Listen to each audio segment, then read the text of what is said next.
I, of course, want to thank everyone for being here.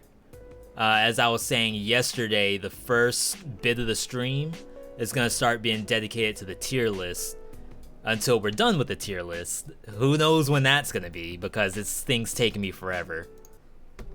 And today we will be starting on the new stuff, which that is traps and turrets. That's awful.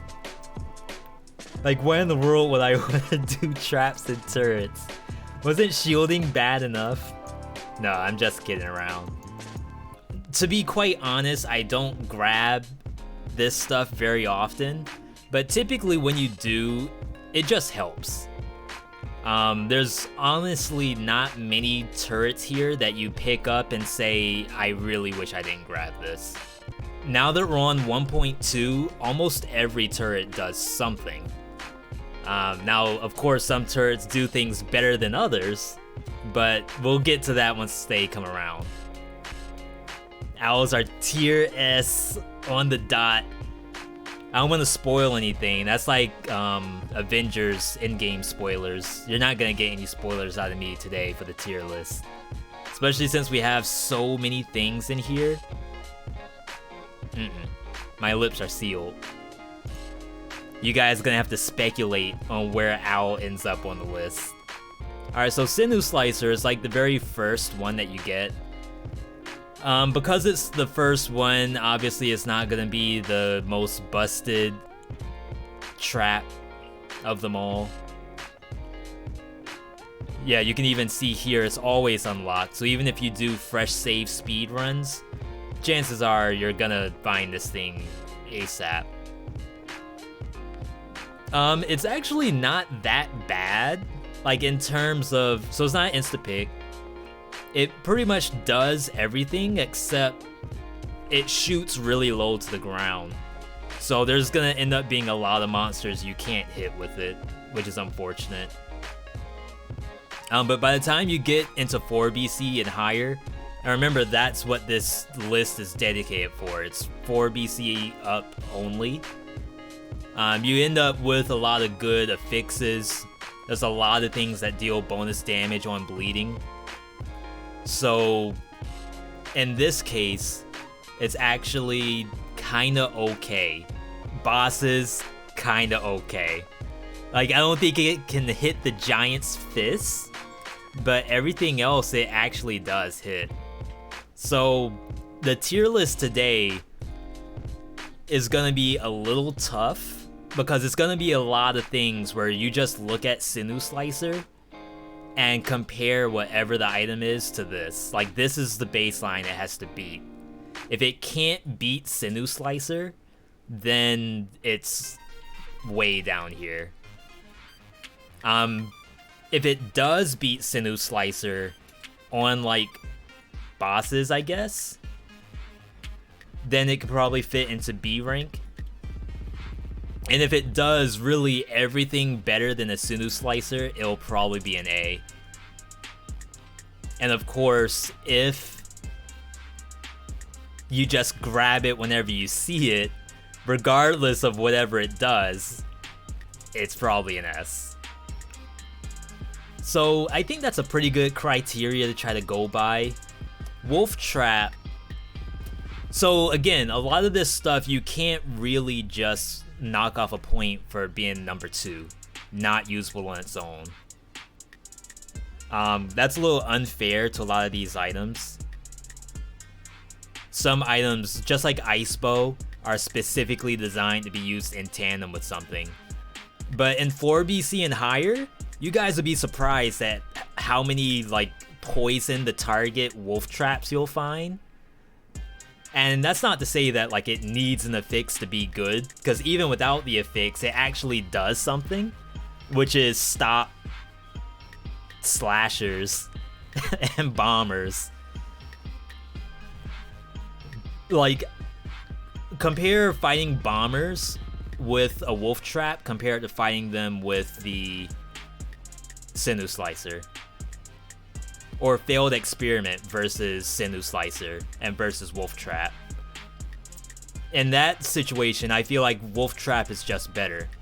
Like, the chances of you finding a synergy that really relies on the Sinew Slicer, it's pretty high, but whatever you got can probably do the exact same thing with a Wolf Trap, except Wolf Trap will also help against a lot of monsters that Sinew Slicer can't. Now, you could say maybe Wolf Trap should be an A, because it does actually trap bosses. It doesn't trap the giant though. And remember, the giant is the only boss I care about. And I guess Timekeeper counts too. And there might be a situation where as we're going through this, Wolf Trap jumps up to an A. But I really don't think I would take it every single time. I think there's a couple items that might drop that would cause me to swap out the Wolf Trap. But thinking ahead of time to some of this other stuff in here, some of these things that I rank higher than a Sinew Slicer, I feel like I rank them lower than a Wolf Trap. So maybe we preemptively set this thing as an A, because Wolf Trap just lets you do the rest of your kit. And that's like super important in 4BC. Like, not being able to use your stuff is really bad. Like, sure, you might have double owls or something like that, and like, who needs a Wolf Trap in that case?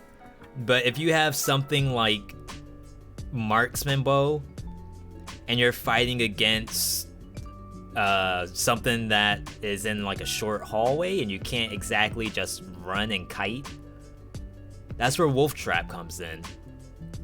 Sinew Slicer isn't really gonna kill that golem that you're fighting in like a 5-foot space. Probably shouldn't be fighting a golem in that tight of space anyway, but still. I think I like this. I gotta use Wolf Trap more. Like, you guys probably haven't really seen me use a lot of Wolf Trap. Double Crossbow Matic. Fires at 2 nearby enemies. Each shot inflicts damage. It doesn't have bleeding, but it'll often have things like piercing target. I think I've had it with bleeding as well. Owls barely did anything? Dude, that's an insult to the owl community. You gotta take that back, or else double owls might knock on your door. Tell them to square up. I mean, I feel like it's just better than Sinew Slicer. It does the exact same thing as Sinew Slicer, except it's probably 2 inches higher, and it does like more damage technically, unless you count bleeding. Like, it's not much to say about these two. It's unfortunate that one of these doesn't aim up, but I guess that's why we have a Barnacle. Crossbow's DPS is double. I didn't even look at the number. Yeah, it is. Like I said, Sinew Slicer, you can get...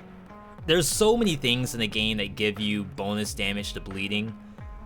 But I feel like if you're looking at the Sinew Slicer for your bleeding synergy, you could have just taken really anything and probably got the same effect, except I guess maybe not anything.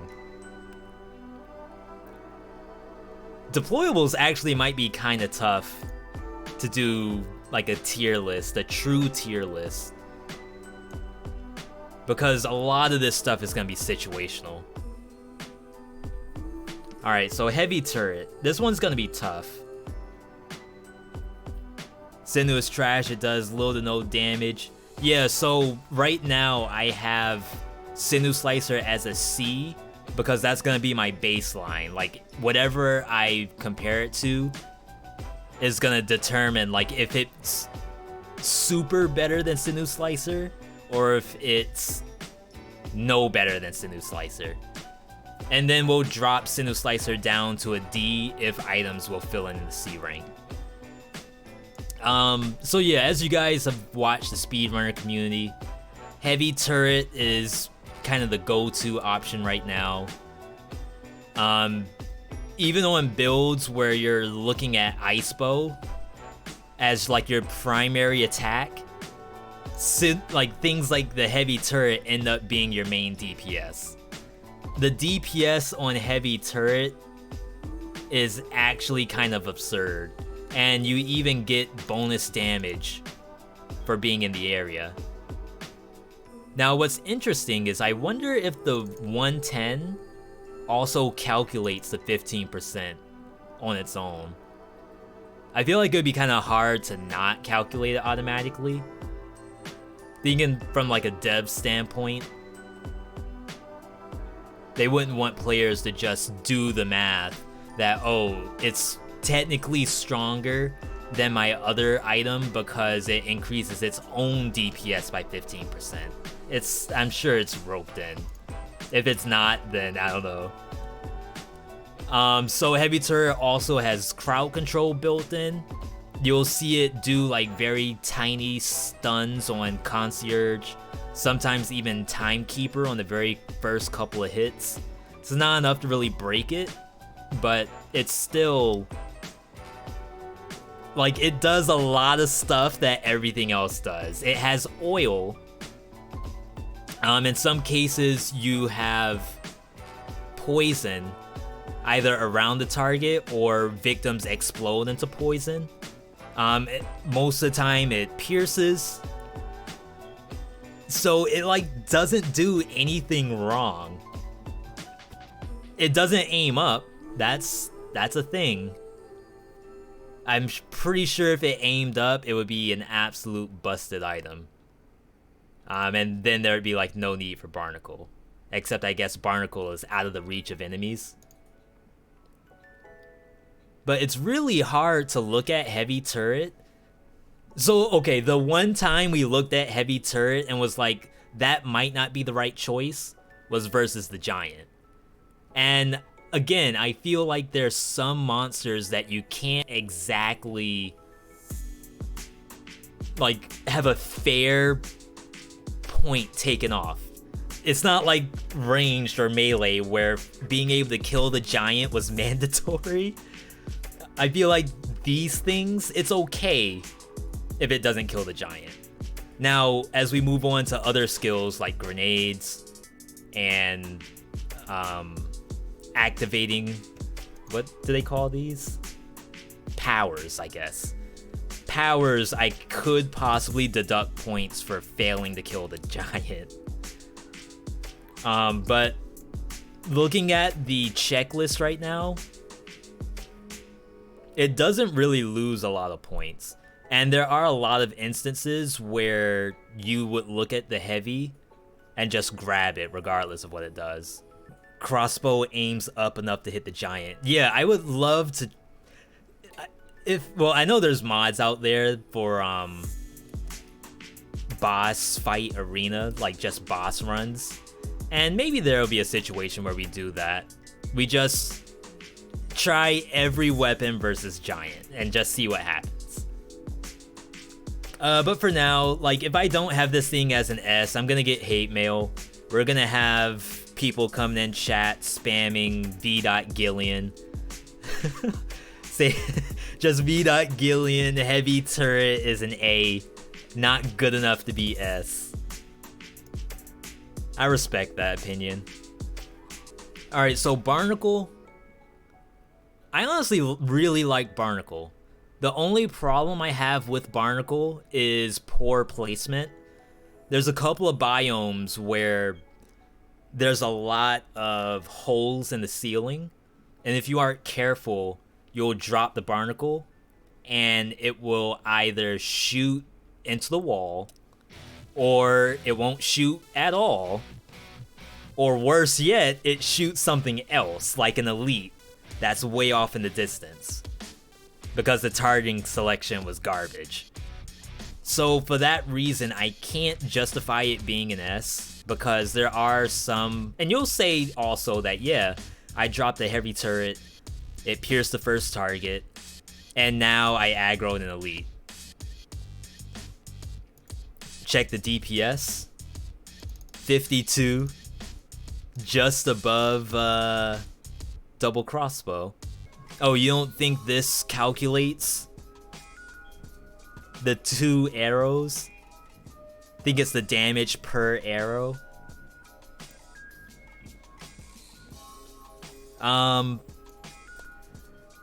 So versus... I'm trying to think of a situation where...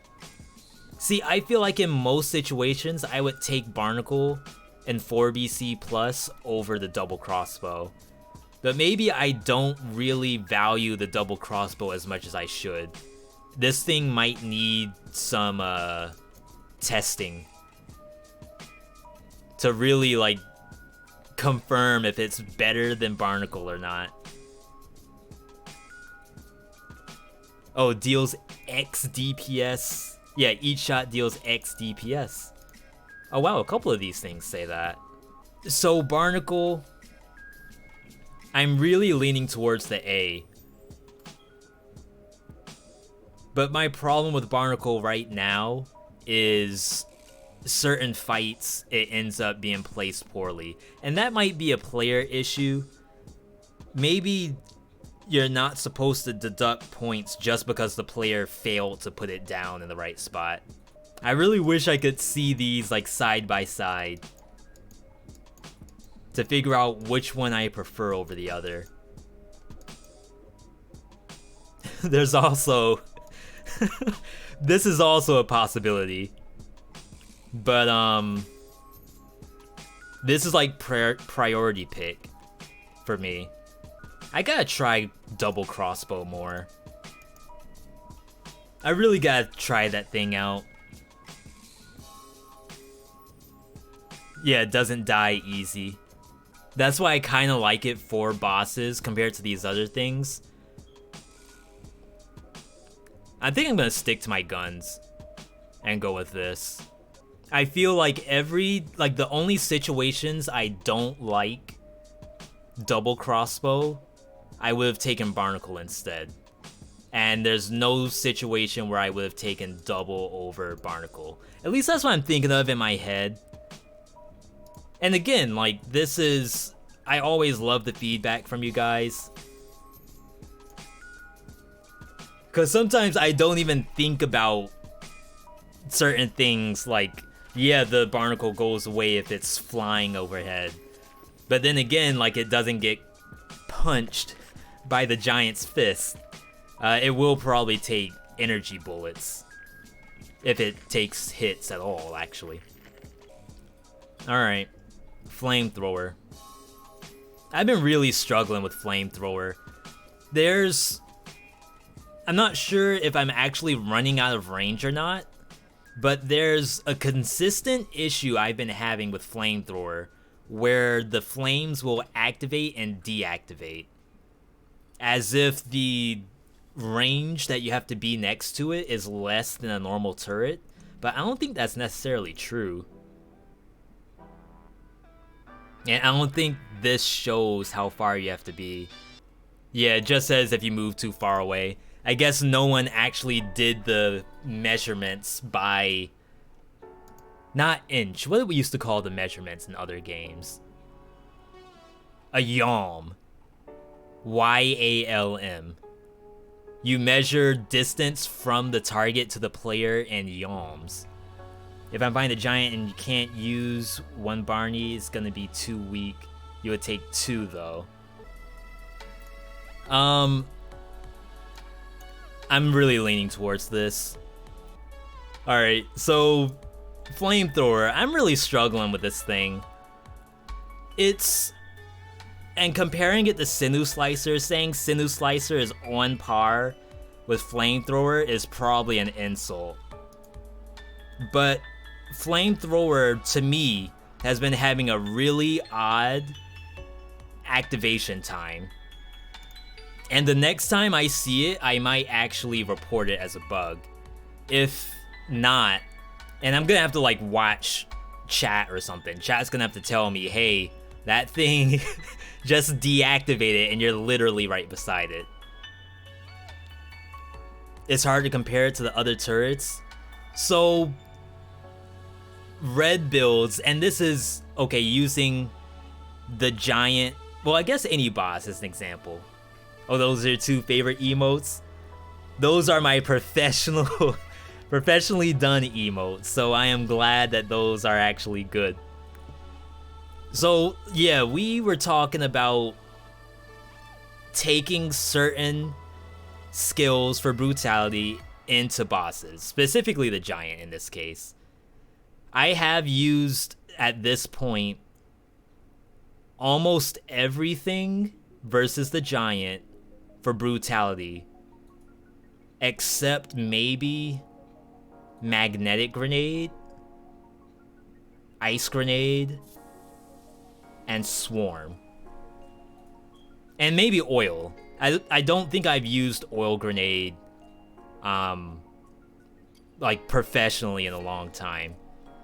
So it's really tough. I honestly feel like brutality on bosses is a struggle on its own unless you have Infantry Grenade. Spoiler alert, Infantry might be S rank. just saying, please don't hold me to that though. So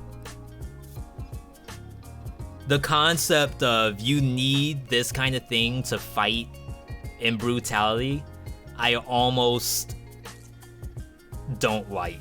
I would rather pick some of this other stuff. Even like Knife Dance, I would take over the Flamethrower. And what's unfortunate is I'm not comparing like all the skills together. Oh no, maybe I am. There's a little VOD review right now. Alright, let's pause this. It's at least better than Sinew. Just drop Sinew Slicer down to D. That's the real answer. Alright. Look at that. It deactivated. I am right on... Well, I guess the enemy's not in range. Okay. Let's not overreact. I'm in range. And there's clearly an enemy in the range. Why does it deactivate? You can see the lightning. That's why I have this thing ranked as a C. A matter of fact, I should honestly drop it down to a D because that just actually made me mad.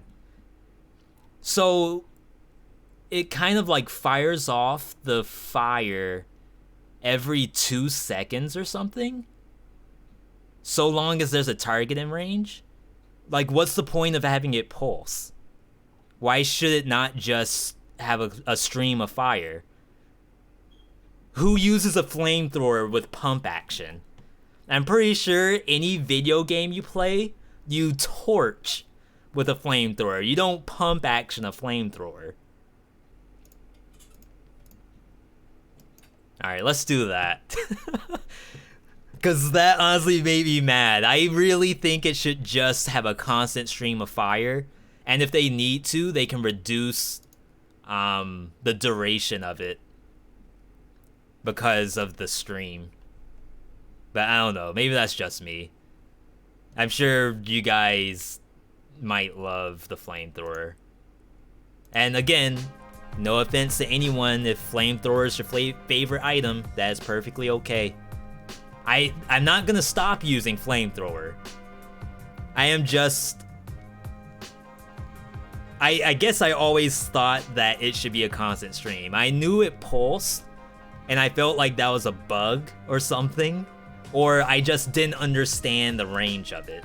Like, I just constantly, while weaving out of combat, I just constantly move out of range. But, whatever. Moving on. I don't think I want to see that thing ever again. Cleaver. This is Jigsaw from the Saw movies. Yeah, if I do Pokeball runs, I'm really honestly just using my main weapon. Try to do a Cleaver and it got killed. So Cleaver, I've been having a love-hate relationship with. There was a day where I was picking up Cleavers non-stop, and that thing was awesome. But I think... So I had Cleaver yesterday with the Skewer, and I think that run is still alive too. It's definitely not an S. it's definitely not better than Barnacle. And again, this is of course a brutality mutation, so you can say that it's tough to measure a Cleaver versus a Barnacle because they technically do different things for different people. Would I take Saw over the Flamethrower though? That's real tough. Hey, how you doing, Kellen? They never say, yeah, so the monsters in 4BC are notorious for hopping off of this. Even outside of 4BC, you're looking at runners, slashers, lacerator. Once you get into 4BC, you got failed experiment, knife thrower, bombardiers, all kinds of stuff that just move constantly. So you'll get like maybe 2 stacks of bleed on it before it disappears. Well, not disappears, before it runs off. And that's also super lame. I mean, would I take it over Flamethrower? That's what the real question is. I think because Flamethrower can have oil, it should technically be over Cleaver.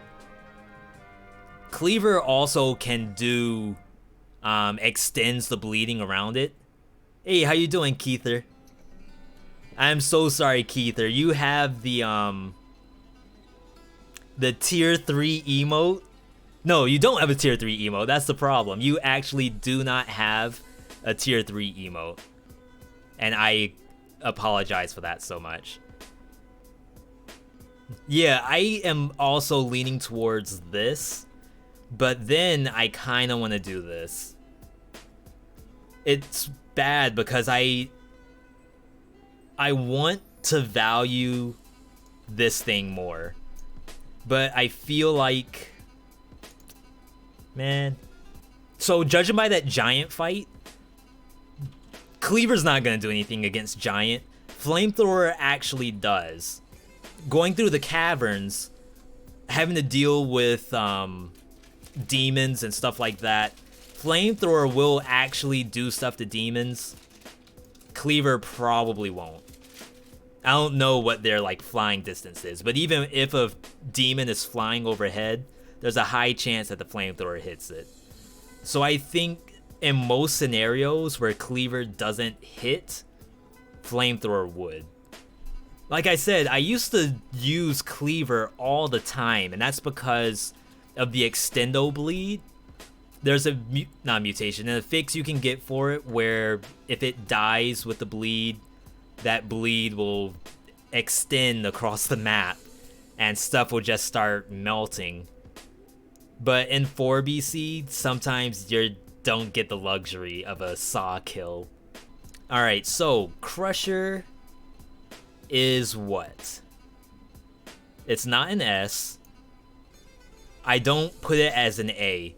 So I just found out not too long ago that Crusher only hits 3 times. I was using it on the giant, expecting to like put a Crusher on one fist while I attack the other fist.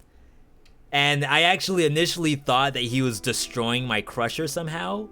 But come to find out, it only pulses 3 times and then it deactivates. It actually like blows up. So I was like, crap, that thing is honestly not that great. But in Biomes, it's fine. Like, it stuns enemies, kills most stuff. It's better than Cleaver. I know it's a... Where are we? It's a survival item. Also tactics, but you can use that survival. So there's a situation where you might say, hey, try not to compare the Crusher to a Cleaver, because again, it's 2 different kinds of gameplay. But I consider it the same thing.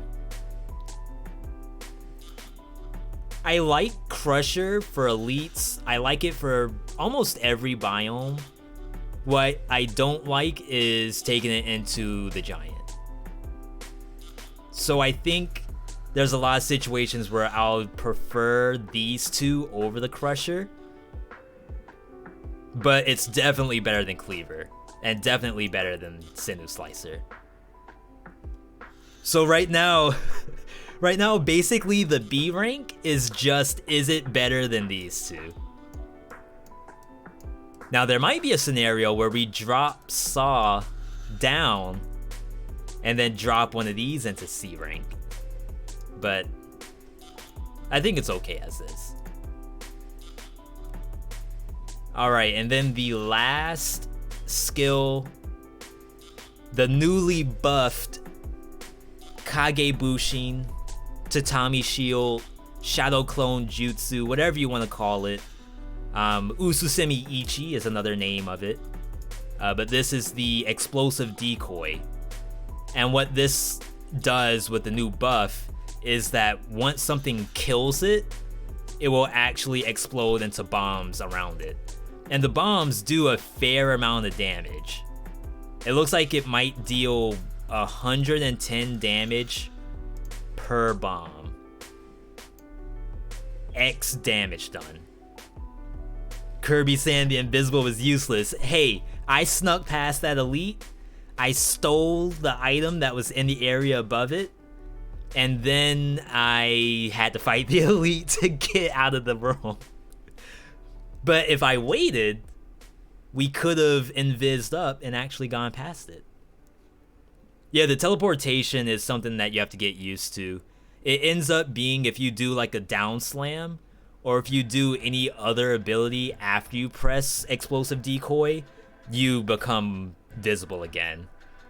And then there's some elites where they don't care if you're invisible, they'll run after you. They won't actually attack you, but they will actually just chase you down. And I think all monsters in 4BC work like that, as a matter of fact.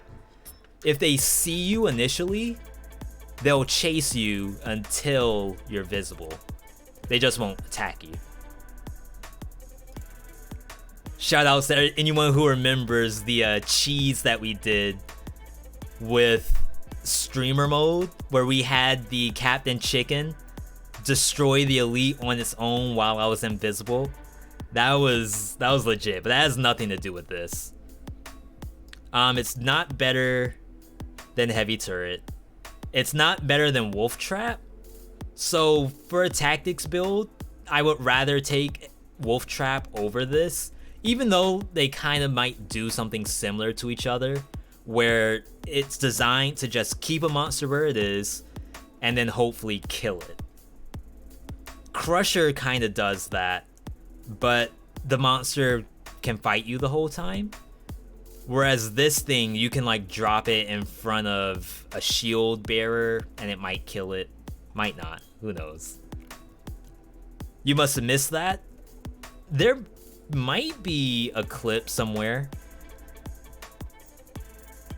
I don't know what the name of it will be. Probably something funny like Captain Chicken, literally the busted item in the entire game. It's gotta be a C. So I'm willing to take... Okay, so I'm taking a point off because it's not insta pickup. Usable on its own, yes. Usable in biomes, yes. Usable on bosses, no. Attack pattern. So in this case, attack pattern would probably be the recast. This thing's 12 seconds long. Everything B tier has half its cooldown. I did notice that, but then I was thinking, you know what? Maybe I should drop freaking Crusher down a point. I wonder if there's a scenario where we do something like this. I almost feel like this is actually what I'm supposed to do. I would use anything over Sinew Slicer, including possibly the Cleaver. I'm really starting to like Explosive Decoy though. Explosive Decoy, Crusher does 200. I think Explosive Decoy can potentially do more than Crusher. If it does like 4 times 110, if all the bombs land. I don't know, I kind of like how this looks. C has typically been the situational tree for me, so I honestly would grab explosive decoy and run it. Cosmender, welcome back. Another raid. Always appreciate that. How's it going, guys? I'm Veedotme. You're actually just in time to see the tier list in the making. I was working on deployables today, and this is basically where we ended up. This is all of the deployables in one spot. Right now, we're just debating on if this deserves to be higher. If I move this up to a C, I have to move these two up one. But I feel like this is an insta-sell, so I kind of moved everything down to fill in the gap. But to Big Willie's question, why is Wolf Trap an A?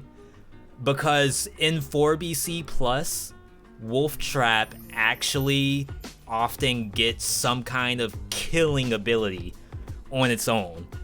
So not only does it just keep enemies at bay, letting you get the rest of your kit out, you can often roll things like poison on target and oil. And the poison is strong enough to kill most monsters on its own. The oil is, of course, oil. Like, thank you for giving me oil, I guess.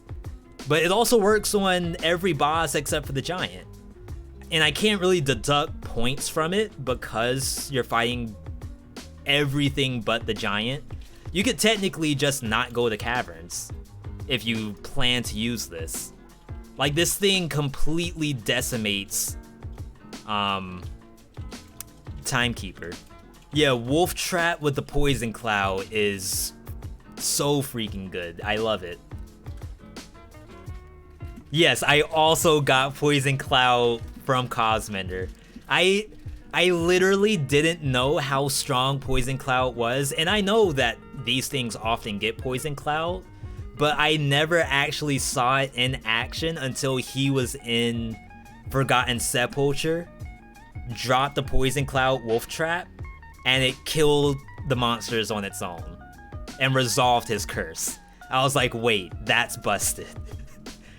You got that from Skid Marky Mark? Dude, that's legit. See, that's why it's so fun to talk about Dead Cells. Like, the kind of information that flows between everyone just makes us all better players. To go back to Theo, so Kage Bushin is at a C right now because it does a lot of damage if you actually can get it to explode on the target in 4BC. If you don't, it's probably gonna be bad on a 12-second cooldown, but when it works, it actually works. Maybe not as good as Crusher, but better than Cleaver. In my opinion, at least. And again, this is a Veedotme tier list, so you guys are more than welcome. Go to tiermaker.com, search out Veedotme. Look, we even have, crap, I forgot this person's name. They actually came in to visit, but because I am brain dead, Forsaken.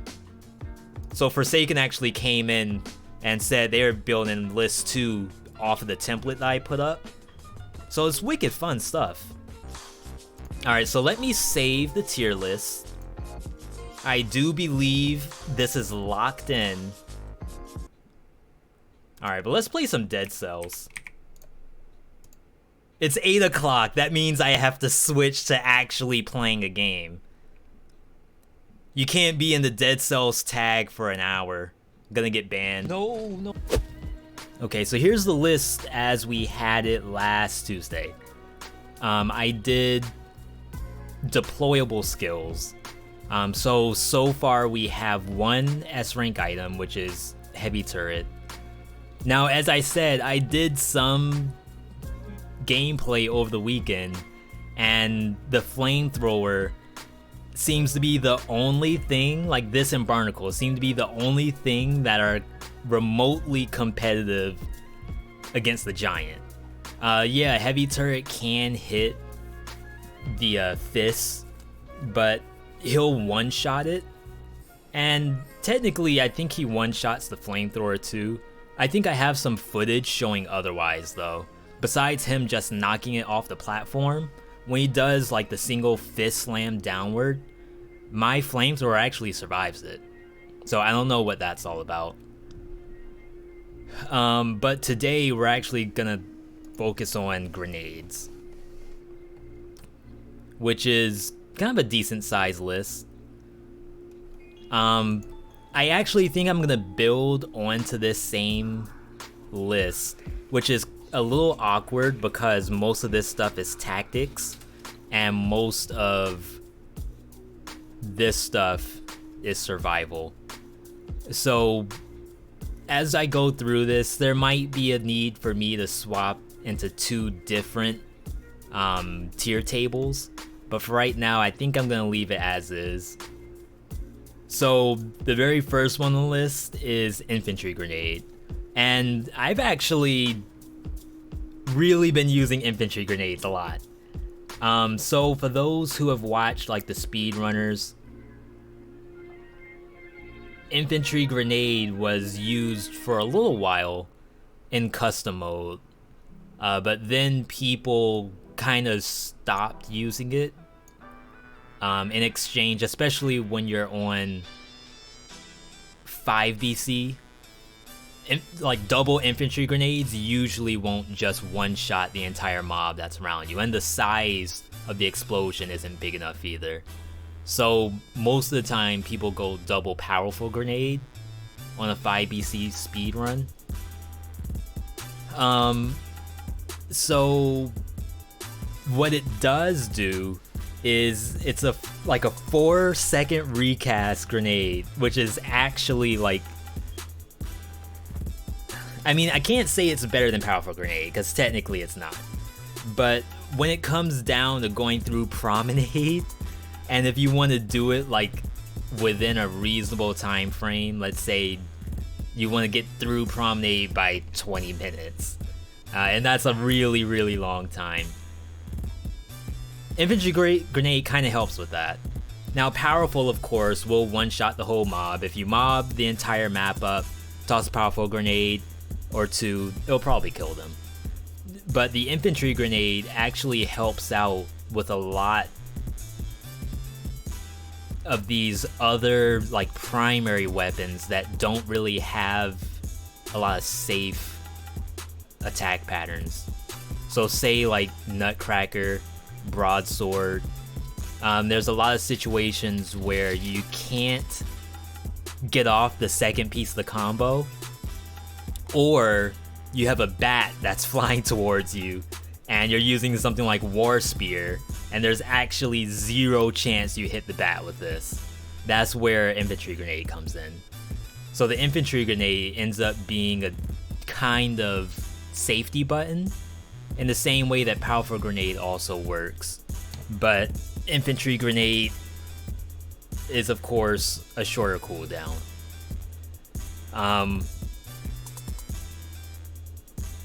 It's really tough. Like, I want this to stay at an S, but the only real way to measure this is if there's another item, like Powerful Grenade for example, I would take over infantry. I use this thing in Biomes, I use it on bosses, the attack pattern's fine. So really, there's nothing wrong with it. Once you get to higher ranks of this weapon, and again, this is for 5BC plus, when you get into higher ranks, it starts getting things like poisons the enemy, or I really wish they had like a full list of the affixes you can get on it, but they don't. I don't know if anyone has taken the time to compile it, or if you can just like grab it out of the DAT files or something, but this is already tough. I almost feel like I have to look at these side by side, because I think 8 times out of 10, so 80% of the time, you take the Powerful Grenade over the infantry. I feel like the only reason you take infantry is if it has like the poison for the boss, or if you have like some kind of weapon that can't hit up. Like something that's gonna auto kill bats and bombers. So this thing often knocks bombers out of the sky, and sometimes your powerful grenade's on cooldown and you can't really run around in circles until this thing comes back. So like you gotta use the infantry in that case. Now if you want to take 20 minutes to get through a biome, then you'll always have powerful grenade up. So it's super tough. Like, do I put it as an A rank?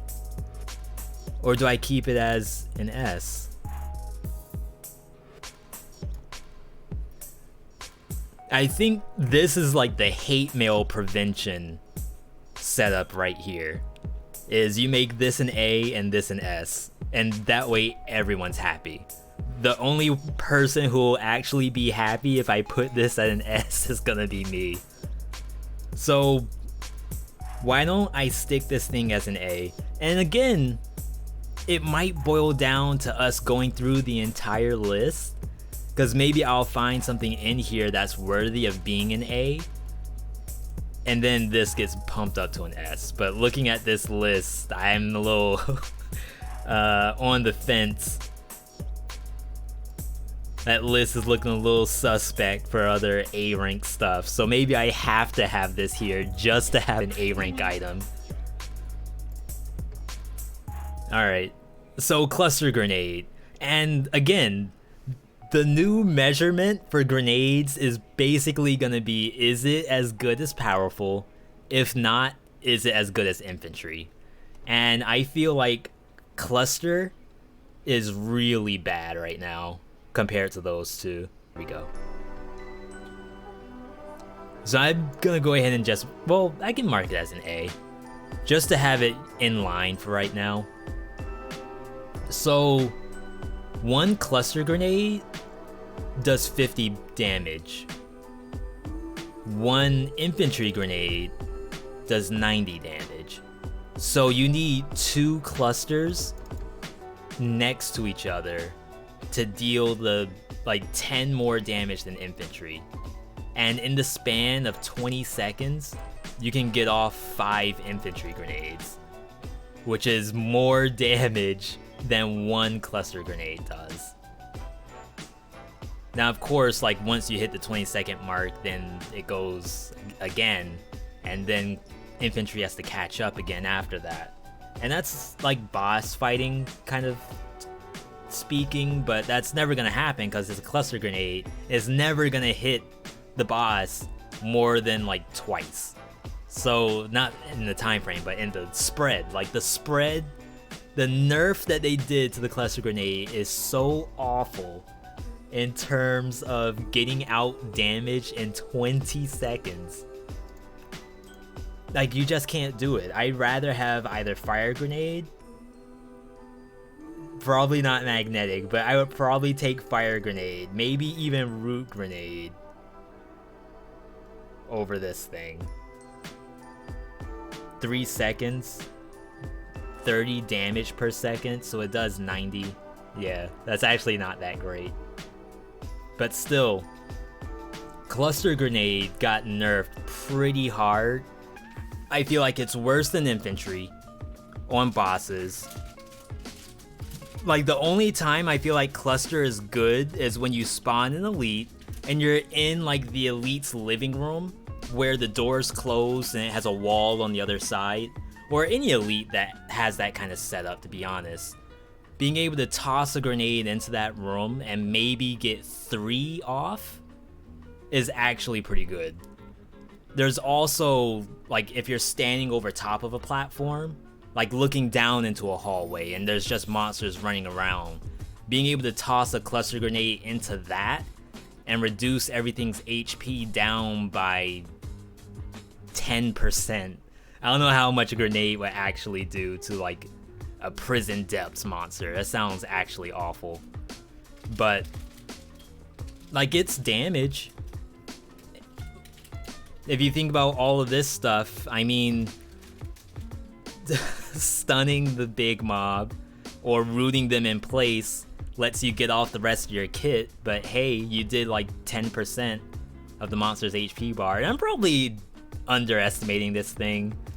It probably does a lot more damage than 10% with a single bomb, but looking at this number and thinking about like how spread out the carpet bomb is, I absolutely despise it. So I'm actually gonna do this. I rarely take Cluster Grenade. I only take it as like a stopgap. Like if I don't have something and I'm severely lacking, I just pick it up to fill in the slot. Like, would I take it over this if it was cursed? Like if I was running Brutality and I saw this in a cursed chest, would I take this thing? Maybe not. But there's a strong argument that maybe I should take this thing. But I would definitely have it over Cleaver, which is kind of nice that we put everything together in one big list. So, not a fan of Cluster Grenade anymore. I don't know what they can do to they can't unnerf it. Not like Death Orb that they almost reverted the entire nerf. I think what Cluster Grenade needs, if it needs a long cooldown, 20-second cooldown, then I feel like it needs some reason to like not spam it. So say for example, instead of the bombs instantly blowing up, maybe they stay on the ground for a couple of seconds. And like maybe as enemies walk over them, then it deals damage every time they touch the bomb. So if you use that example, you toss it down into the hallway, it creates that carpet bomb, and then as they walk over them, almost like Fire Grenade, as they walk, it explodes, but on a boss, it doesn't just one-shot the boss. For bosses, you would have to learn how to kite in between the carpet bomb so that they take damage. And I think that might be some gameplay that's worth analyzing. But as it stands right now, you throw this thing at Concierge, you're hitting it for 50. It's actually bad. Got back most of its damage, but still long cooldown. Yeah, I think Death Orb's still pretty much better than Cluster Grenade. And the reason why is, again, you can like direct the boss towards it. Concierge, you use it, and then you roll through Concierge, and then you kite backwards to let him continue getting hit by it.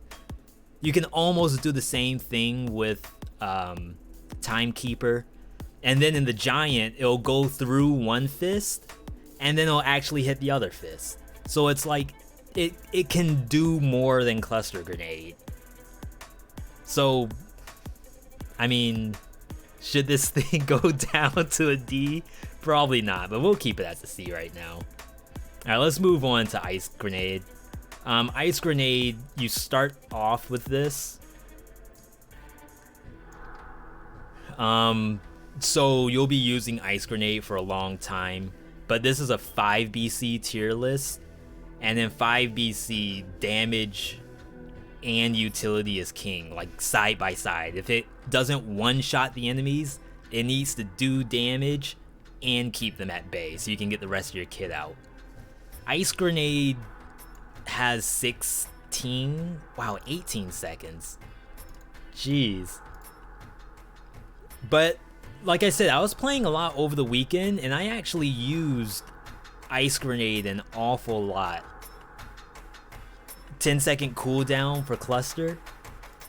My only worry about that, like, yeah, it's still kind of hard to land the carpet bomb on a boss, but I worry that on a 10-second cooldown, you can put the monster into the corner every 10 seconds. I think that's fairly reasonable compared to like 20 seconds trying to get them into the corner.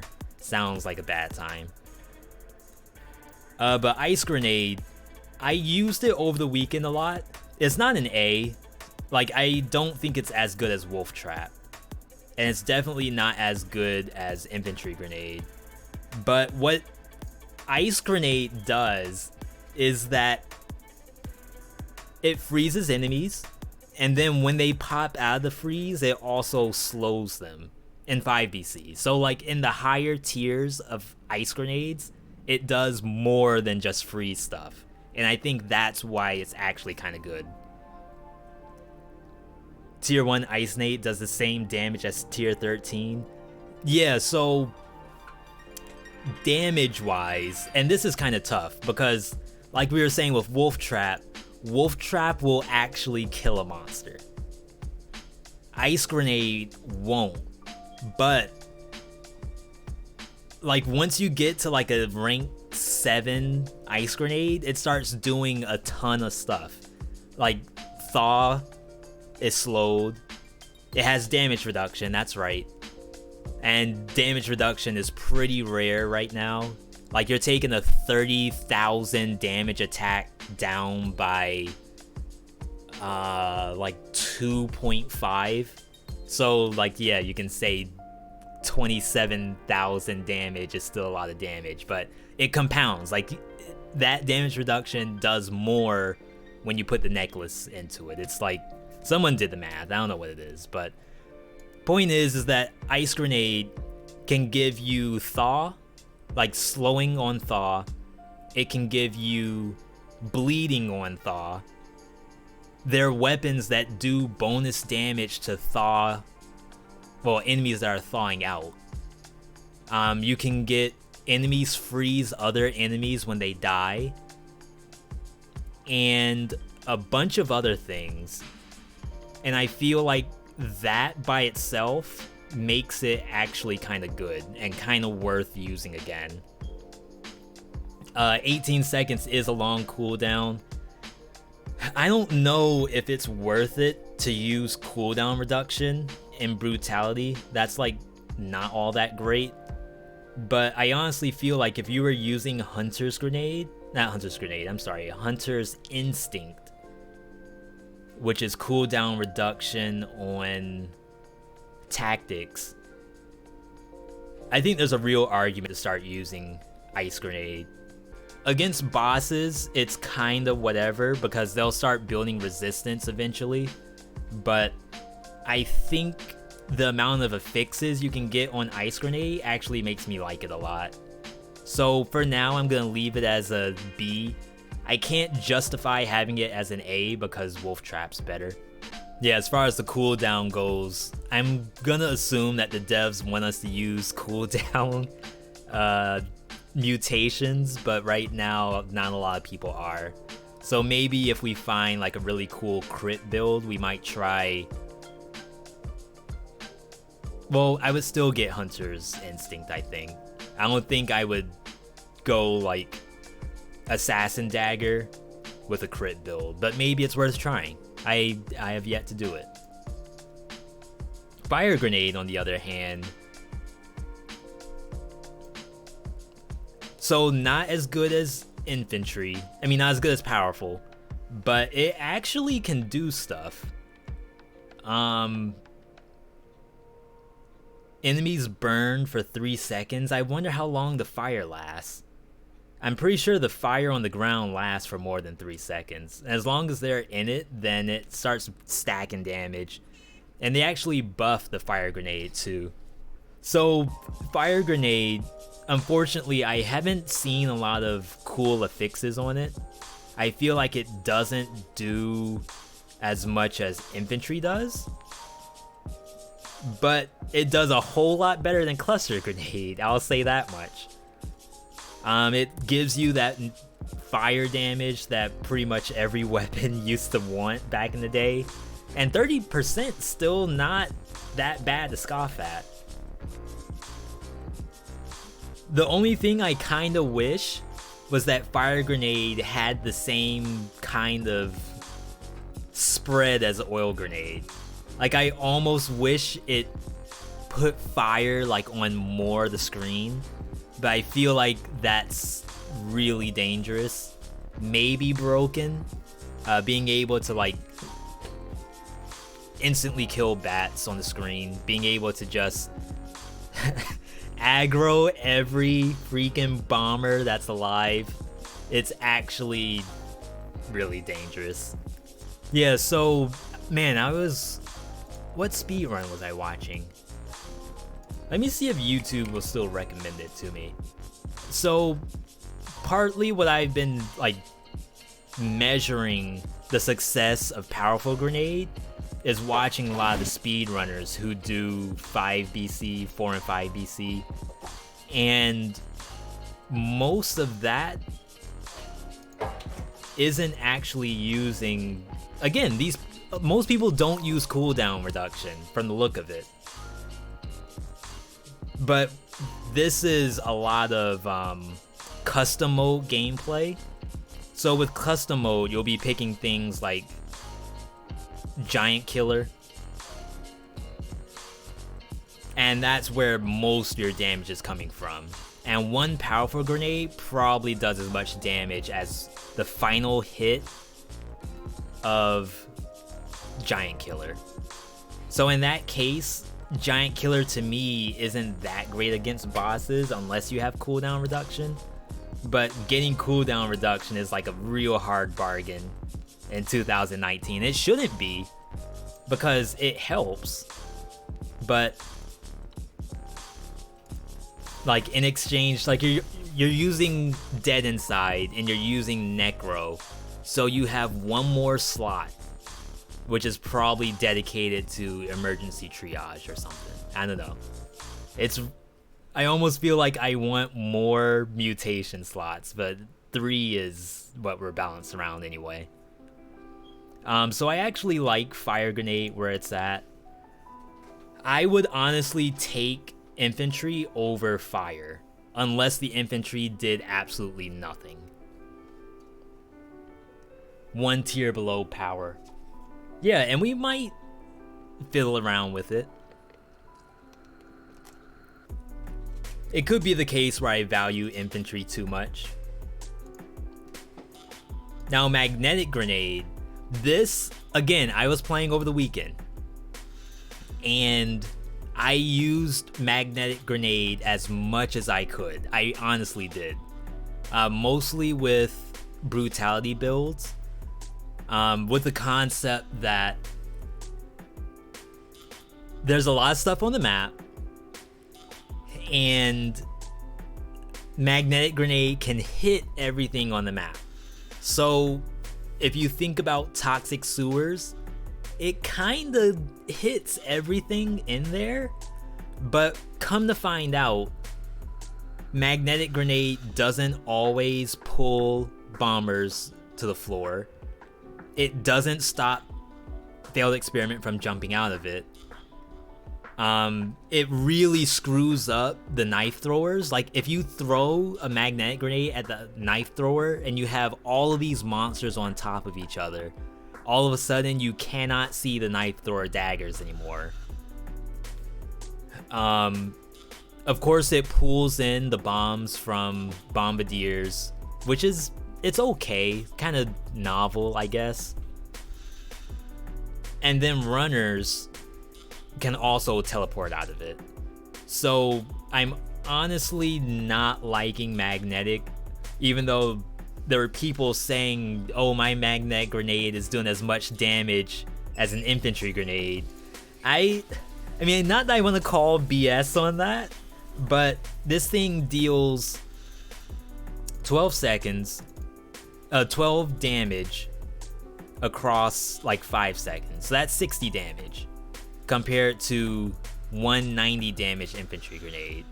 Now you can say you're supposed to use it together. You're supposed to take a magnetic, combine it with a powerful grenade, and you get some like amazing destructive power that the earth has never seen before.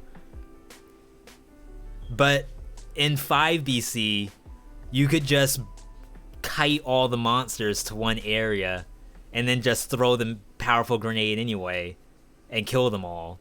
Or you could just use 2 powerful grenades over magnetic and blow them all up that way. I would even take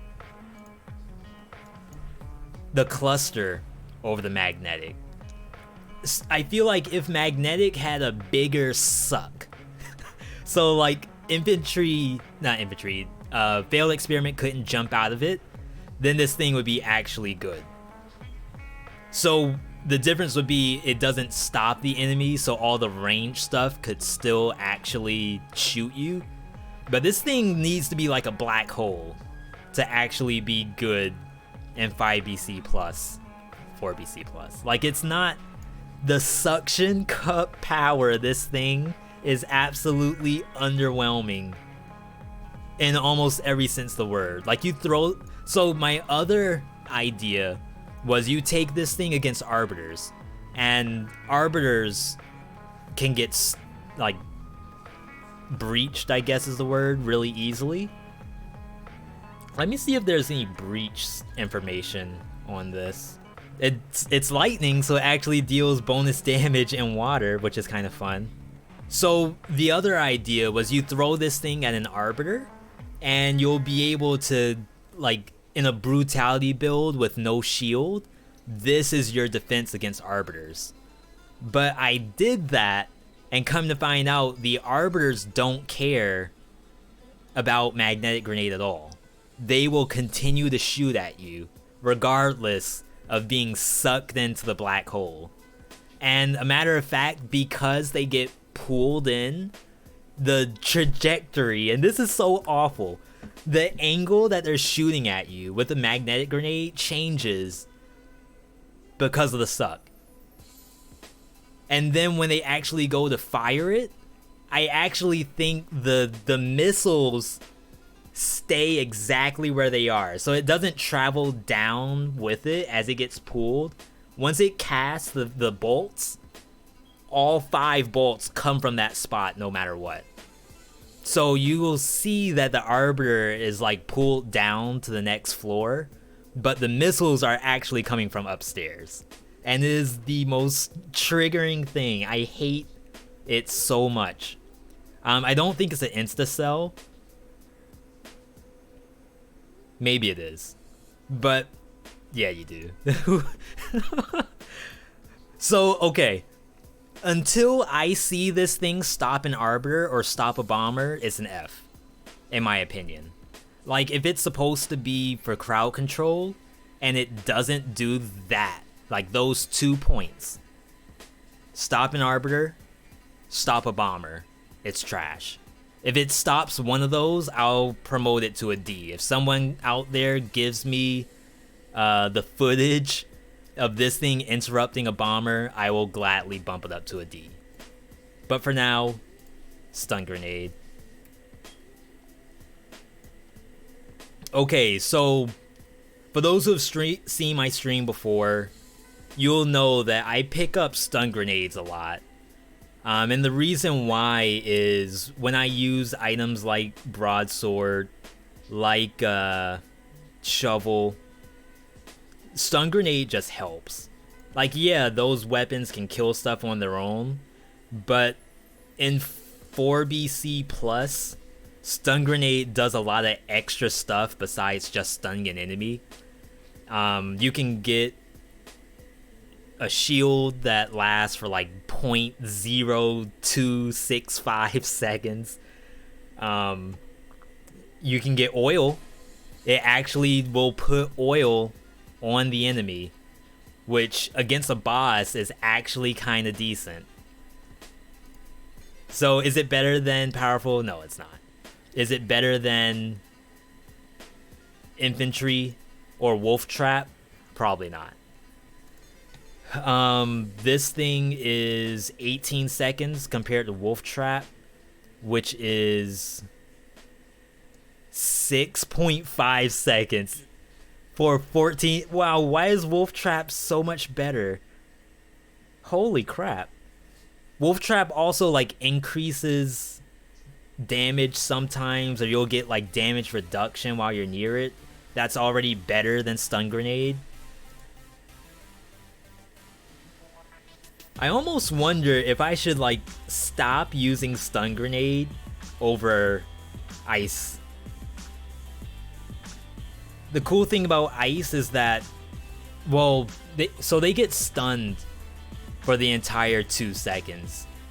With Ice Grenade, you hit them once and then they start thawing. So you're basically measuring a 2-second stun to a slow.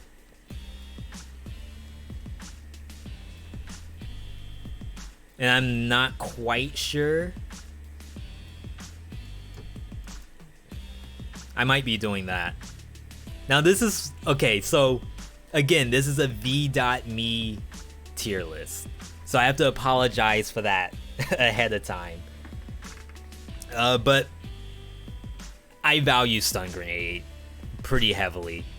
Yeah, there's diminishing returns on stun, but I think I like it better than Ice. And again, I've been trying to get some practice in with the Ice Grenade, but thinking from memory right now, regardless of how good my Ice Grenade is, I would probably sell it for Stun Grenade. I think the only thing that would cause me to keep the Ice is if I had something that did bonus damage to enemies that are thawing. But I feel like I will also have the oil on the Stun Grenade. And oil does stuff. Like, there's more things that have an effect versus oil than having effect versus thaw. So I kind of think that's the right choice. If you haven't used Stun Grenade, I highly suggest giving it a try. And again, I also apologize for not really sticking to the criteria here. A lot of this stuff you can't really go at an itemized list. You almost have to compare apples to apples against all of this stuff in the list to determine where it stands. So Stun Grenade, yeah, it doesn't kill stuff, but I am such a big believer in getting the rest of your damage out. Like, that's why I value stuff like the Wolf Trap so highly. Yeah, this lets you get damage out, but only for like the first second for a guaranteed hit, and then the thaw. I think Stun Grenade's better. I also did a lot of practice with Root Grenade, and they actually fixed Root Grenade. There was a bug where as soon as you hit the enemy, it actually pops out of the root. But I actually, after like the testing that I did, I feel like Root Grenade is worse than Ice Grenade. Now Root Grenade does damage. That's like the key piece of it. It actually hurts. It deals 30 seconds. No, it deals 3 seconds, 30 damage a pop. So it does the same damage as an infantry, but of course it takes a long time for it to come back. But it often, as far as I've seen anyway, it doesn't really have good affixes to it. The only thing you'll find on a Root Grenade is like it deals additional damage to poison, or it deals additional damage to fire, which is okay. Like if you combine it with something, it can do real damage. But I feel like you need stuff that does a lot of things. Like doing one thing isn't enough in 4BC. It needs to do 10 different things. Unless it's Powerful Grenade, then it just needs to one-shot the entire room. Ice Grenade does more than Root Grenade. Like, not damage-wise, but in terms of stuff. Like, I don't want to keep saying the kit, but the arsenal that they supply to Ice Grenade is just more well fleshed out than this guy is.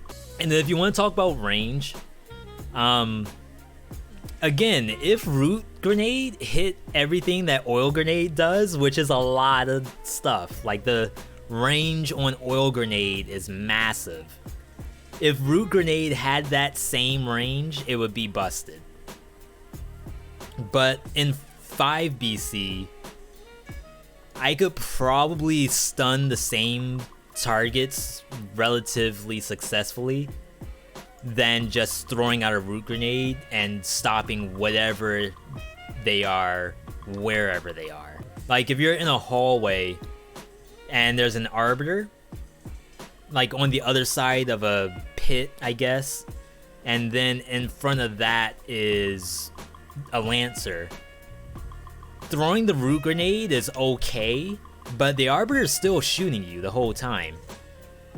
Ideally, you would want to stun both.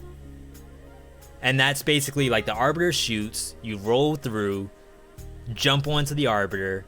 By the time it's charging its shot, the Lancer teleports on top of you, you stun both, kill both, and then you die to the bomb it drops. No, you wouldn't die to that, you just press X. Easy. But I kind of like that positioning, so I'm going to keep it as is. We got 2 more to finish in 13 seconds. So the next one is the classic. Like, there's no sense in even putting anything as an S.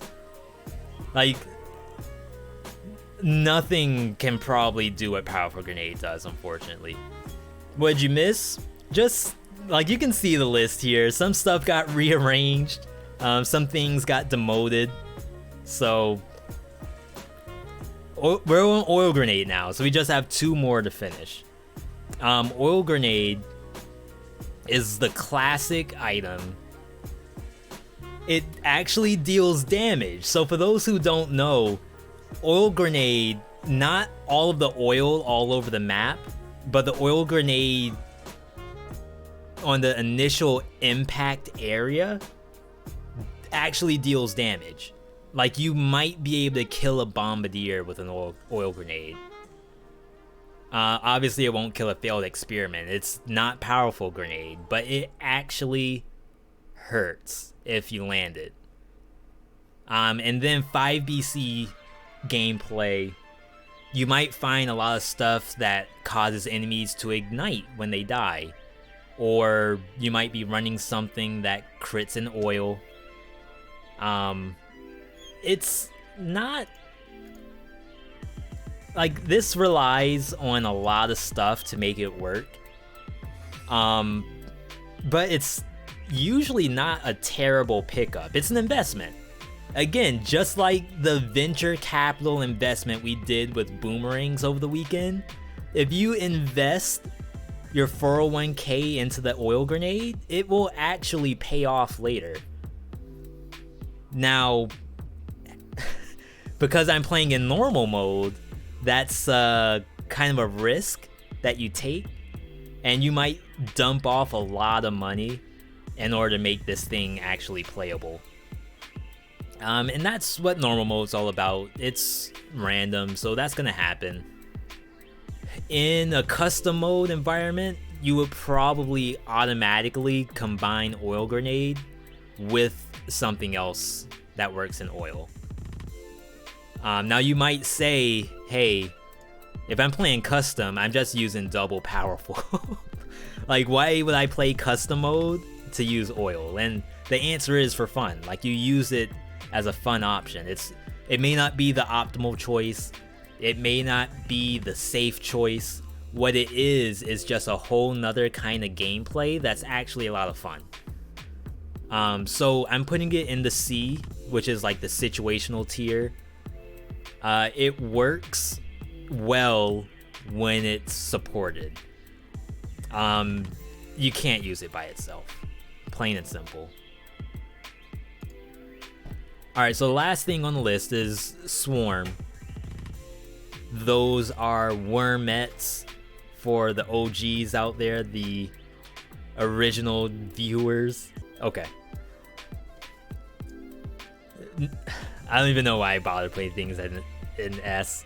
So wormettes got changed in 1.1, where back in the day you threw one grenade and it exploded into like 6 worms, maybe 4. It may have been... No, it must have been 6. So, back in the day, you threw 1 grenade, it exploded into 6. Now, you throw 1 grenade, it gives you 2 wormettes, and then it's on a stupid short cooldown so you can spam it. The worms themselves didn't get changed. Like, they're exactly the same as they were. But sometimes, and this might just be me talking, there might be people out there who, you know what, wormettes, they draw wormette fan art, they have wormette, crap. Yes, but what's the actual name of the pillow? I don't know. Crap, we are not weebs, so we couldn't figure out what the name of the body pillow is. But they might have a wormette body pillow, and they know how to just spam L2 to get out worms every time they need them. But I always forget. And back in the day, we used to think that maybe the devs should make this a toggle. Like, as I'm running, I just want to spit out worms without actually thinking about it. But the danger of that, of not leaving it in the player's control, is aggroing elites. You don't want to drop a wormette because you forgot to turn the toggle off. It aggroes an elite slasher, and then all of a sudden you're dead. And you're blaming the devs, like, oh, these devs, they changed the freaking worms again, and now I just lost my best run of the year. So I think spamming the button's the right move. And from what I've seen, they can actually rip into bosses. Maybe not the giant, and again, the giant is a bar that is very real.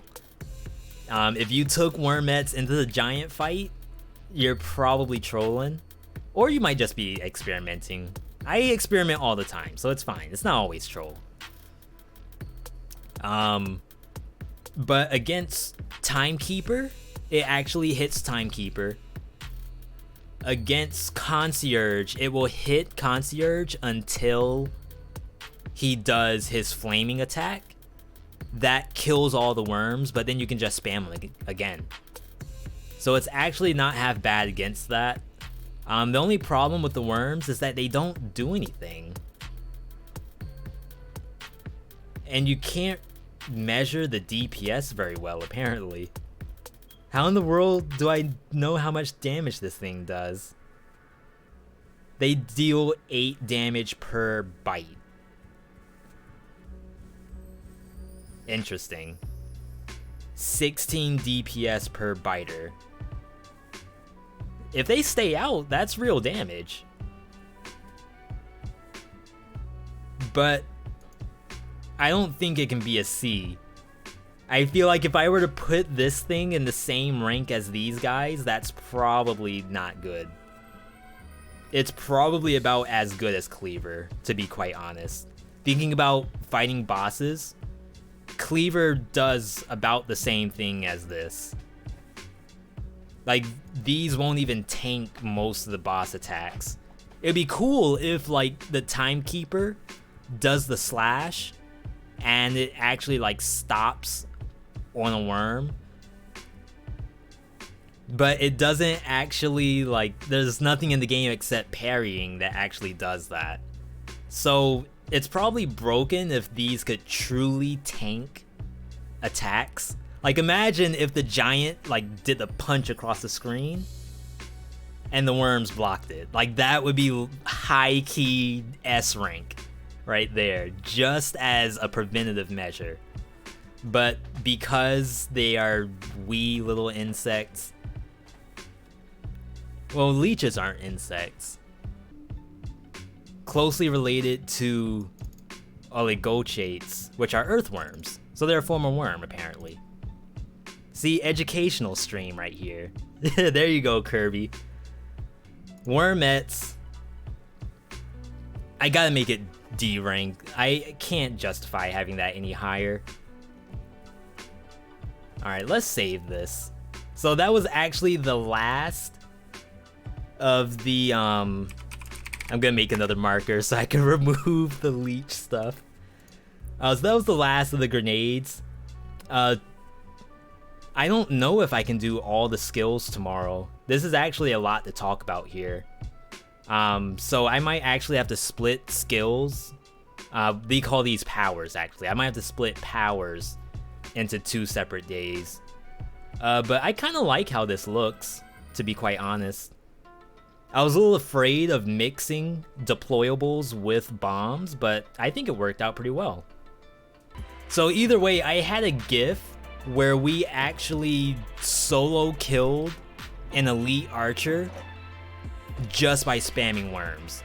There's some kind of gameplay, I'm not sure what it is, where the elites actually don't go for you if they're fighting worms, like if the worm is the very first thing that they come across.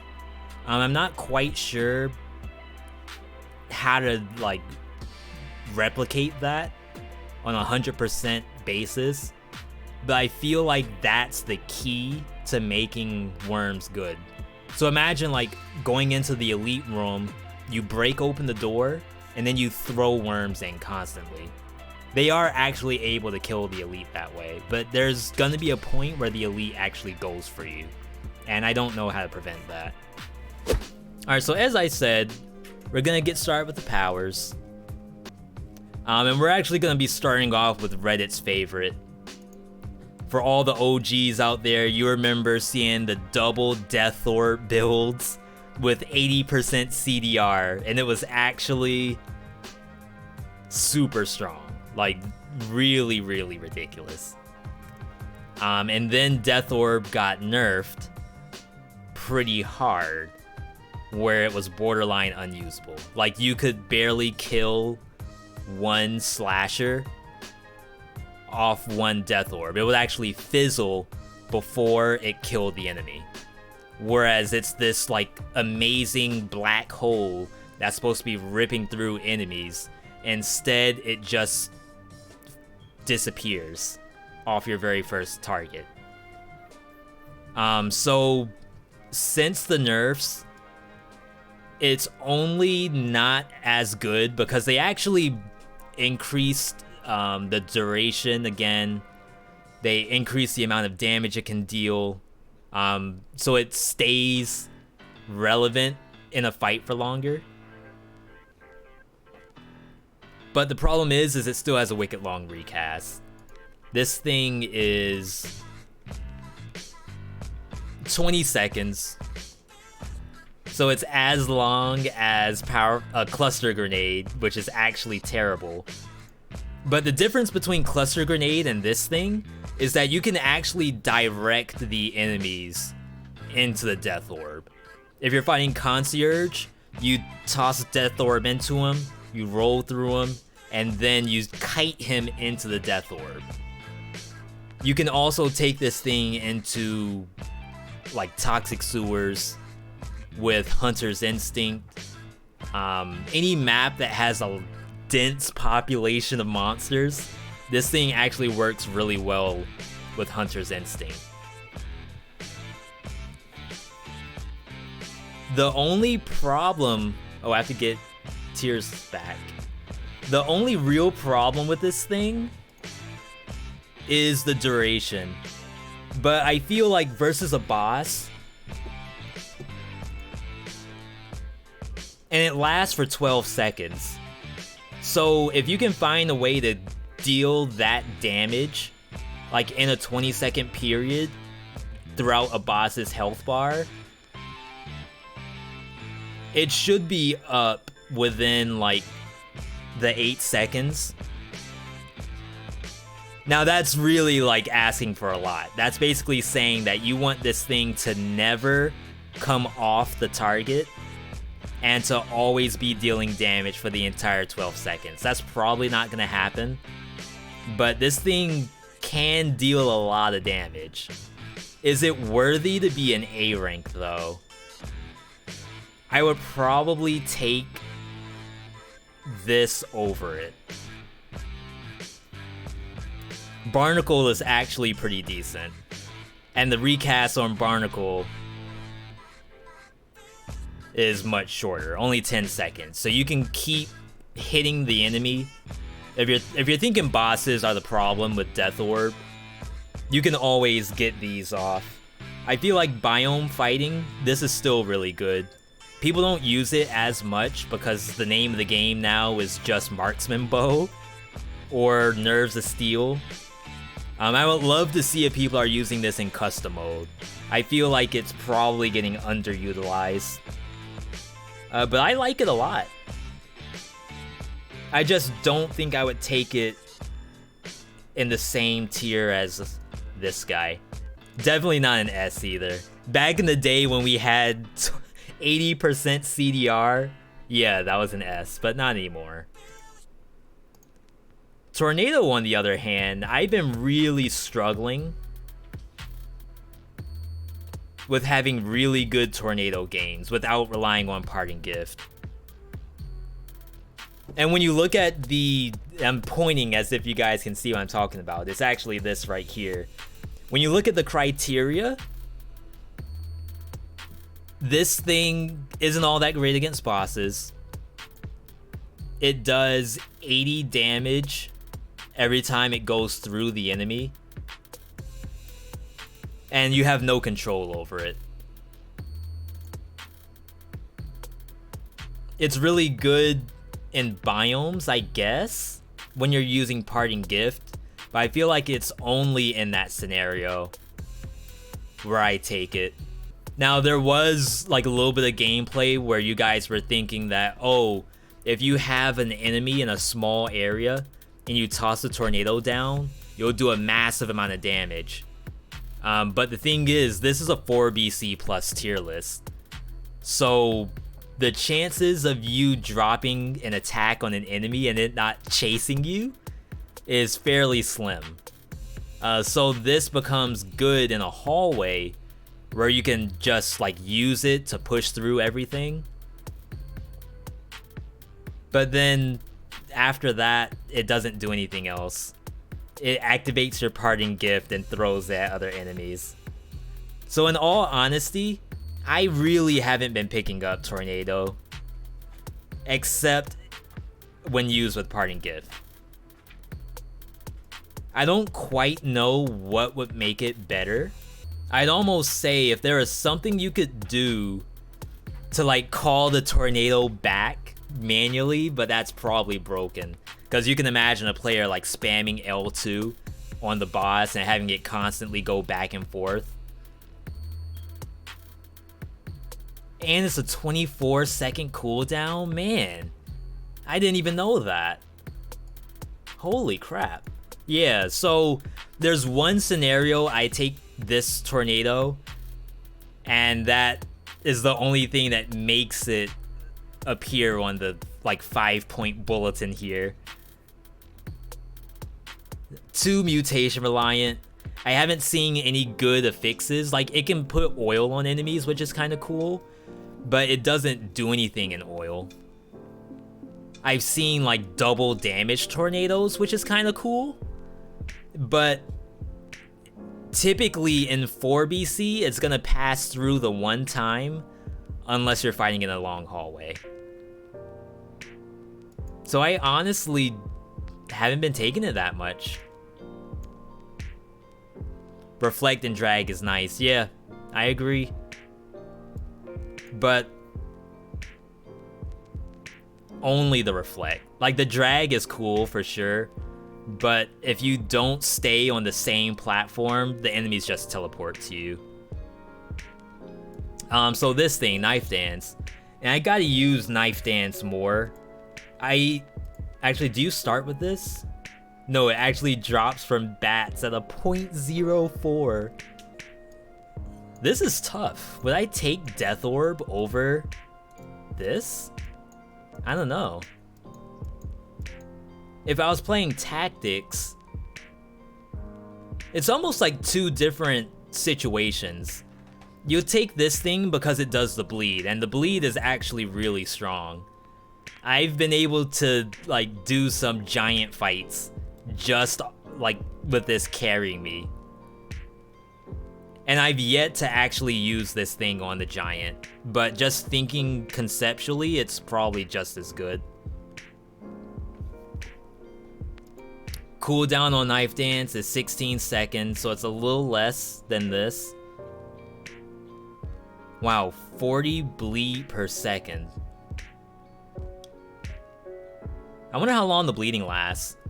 Knife Dance is good if it pierces all. Yes, so it has that, and it has the the affix where bleeding spreads to other targets, and that also makes it super good.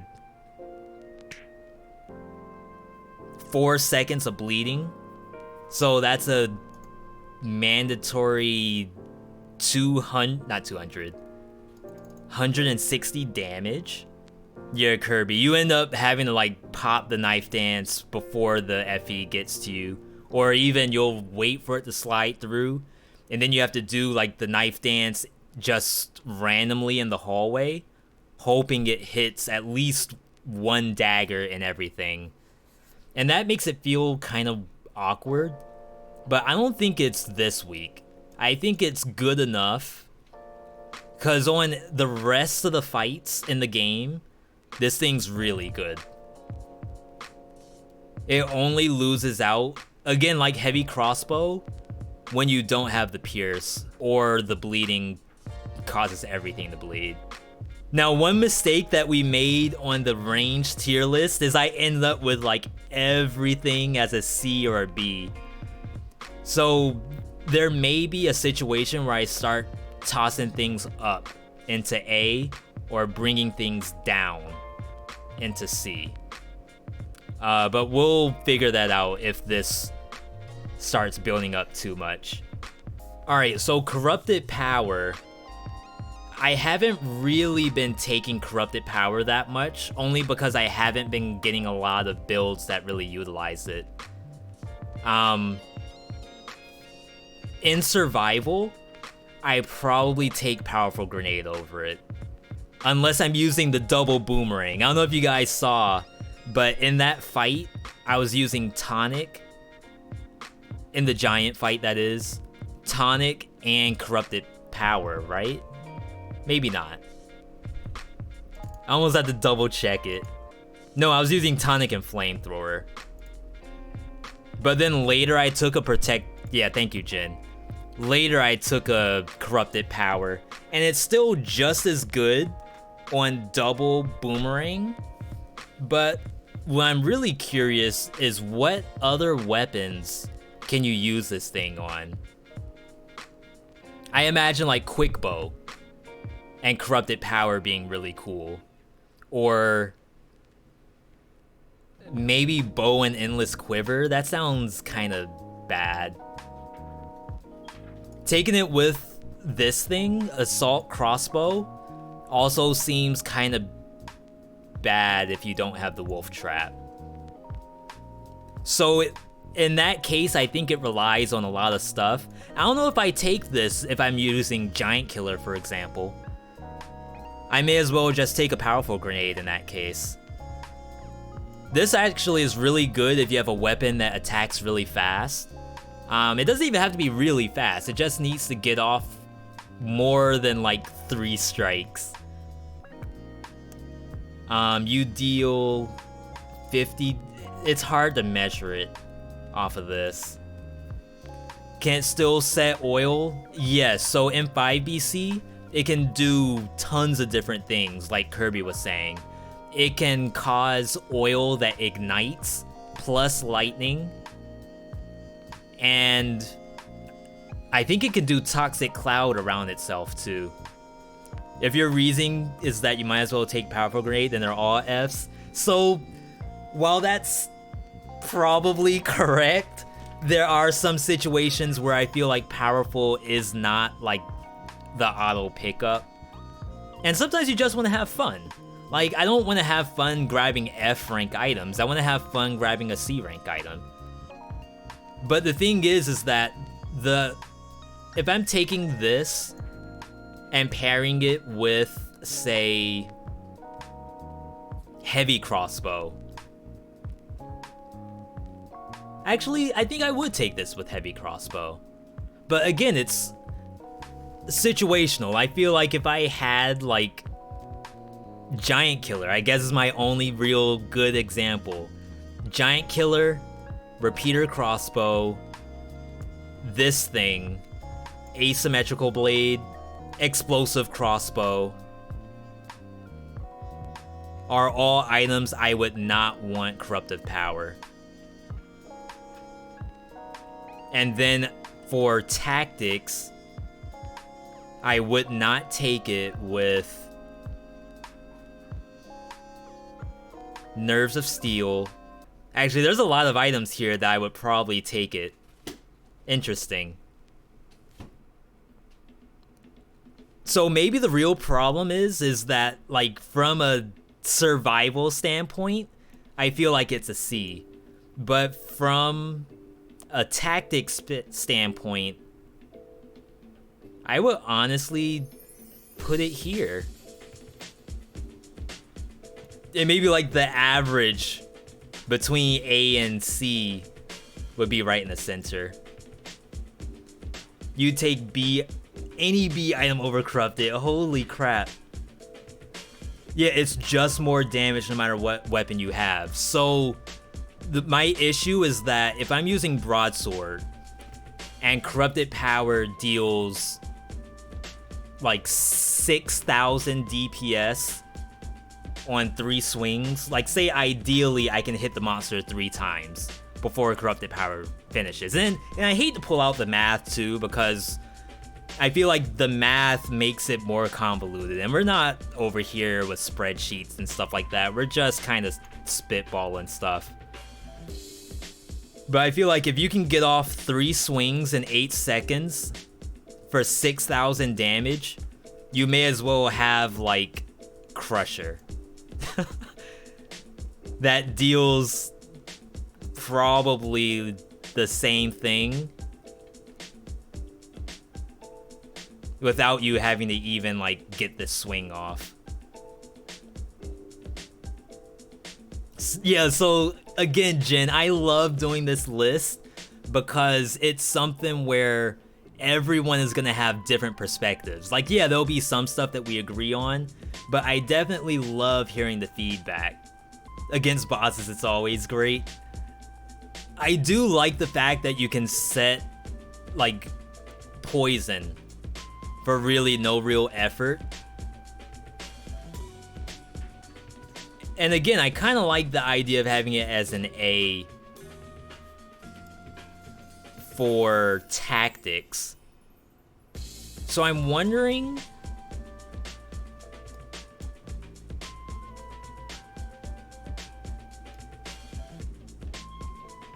I'm thinking this. Because again, we also have to think about how to move stuff around. Depending on if you find an item and you'll sell whatever you have. I think if I had this and I found a Corrupted Power, I would actually sell the double crossbow. If I had a Flamethrower and I picked up Corrupted Power, I would probably sell the Flamethrower. Except maybe against the Giant. I've been kind of liking this thing against the Giant. Hey, what's going on, Vinny? Vinny actually followed the stream while we were offline. So definitely thank you for doing that and welcome. I still like Crusher, except against the Giant, I guess. And I know you guys don't like Stun Grenade, but I actually value Stun Grenade pretty high. So this is, I like this better than what it was earlier, that's for sure. Except I'm really tempted to do that, but I think I'll get some hate mail if I do this. You trusted Cosmender shout out? I'll definitely have to thank Cosmender for that one. What's doing 90 DPS, Kirby? Why is Stun Grenade good to you? Because Stun Grenade A gives damage reduction that's very rare right now. B, if you don't have these two, and really this is from Prison Depths. So prison depths is what really skews this list for me. Not only does it need to be able to kill the giant, it needs to be able to get you out of prison depths. So getting the stun on a mob of slashers that was invisible, I feel is far better than anything that any of this stuff down here can do, except maybe the Kagebushin. Oh, you're talking about double crossbow for damage? Yeah, I know you want me to try it. I will definitely put it on the list, because I was a big hater of this weapon. What's the limit on damage reduction? I think it's still the same. I think it's still 75%. It's just really hard to get that number unless you're running Berserk or Vengeance. So this puts you at like 25% damage reduction really early, 26% if you combine it with the necklace, which is kind of a big deal. In my opinion, it's a big deal. But moving on. True Blood. Okay, this one should be easy. So True Blood, aka Vampirism, aka Eric Northman, I think we said it was, has saved me on multiple occasions, but that's literally the only thing it does. I don't use it on bosses unless I have like some grand scheme where I was running tactics and I had like no options for the first 2 biomes. I'll hold on to this. But nowadays, if you get to Concierge and you have not gotten rid of this thing, then you might be in some real trouble. Like by the time you clear Ossuary, this thing should be gone. And the only time you pick it up is if you need some kind of healing. It's not an insta-sell though. Like you need to actually pick it up and press the button, bar minimum. And then you can sell it. That doesn't count as an insta-sell. Insta-sell only counts if you don't even look at the item. You just walk up to it and hold R1. Barnacle is good, you always avoid it. So this list is a 4 BC plus tier list where your turrets probably won't survive. You have to dodge a lot of bull crap. And being able to have just ambient damage right now, for example, the owl. The owl just spews damage out, regardless of what you're doing. So a lot of items you'll see up here also do multiple things. And being able to do multiple things also makes it good. So Barnacle has the chance to give you damage reduction. It has the chance to spread oil. It has a chance to, I think, make you deal additional damage to enemies. And then it often doesn't miss. And it doesn't go away unless you like screw up your placement. So it does a lot, and that's why I have it as an A rank. True Blood, I definitely want to tell you guys, never sell this thing as soon as it appears. Always leave it on the ground, go back for it at the end of the map, and then you sell it. Place turret and fight in its range so it's always targeting you. That's a good way to put it. My worry is stuff like failed experiments and knife throwers just one-shotting it. And I'm sure they don't straight up one-shot your turrets, but I always worry. Basically, like after taking heavy turret into the giant, I always worry about turret health bar. They actually nerfed turret health bar in 1.1. So that was where that came from. 1, 2, 3, 4, 5, 6. Alright, so Grapple Hook will probably be the last one before we hop back in the game. Yeah, I'm pretty sure they can poison your turrets. I remember hearing like the dinging sound and trying to figure out like what in the world is that, and it ended up being the turrets taking the damage. But you're right, that's probably enough for a turret to get the kill before the knife thrower kills it. Alright, so definitely not instant pickup. So Grapple Hook, I really like this weapon in survival. In tactics, I very rarely use Grapple Hook. There's almost no weapon here for tactics except the bows, where I would skip Grapple Hook. If you're using tactics though, it's really tough, because it's like, aside from Boy Axe, so think about ranged items. Boy Axe, not even Javelin, not Ice Bow, maybe this guy, Infantry Bow. There's like not a lot of stuff to use in a tactics build. I've used it with explosive, but that's also a survival weapon. So I don't think I can actually put it as an A. I don't think there's enough weapons to really get advantage of Grapple Hook to keep it as a B. I would say it is not a D. Like, I would take Grapple Hook over a lot of this stuff, except if I'm running tactics. This is actually hard because it's split between green and purple. Yeah, so I think a lot of people auto-sell Hook. You just ran 2 times powerful on survival and brutality, 2 times. Yeah, so you can definitely do that, Vinny. That's 100% viable, which is why it's so high on the list. So I don't think I can have this thing as a D. For those who don't know, Grapple Hook can actually be put in your combo swing.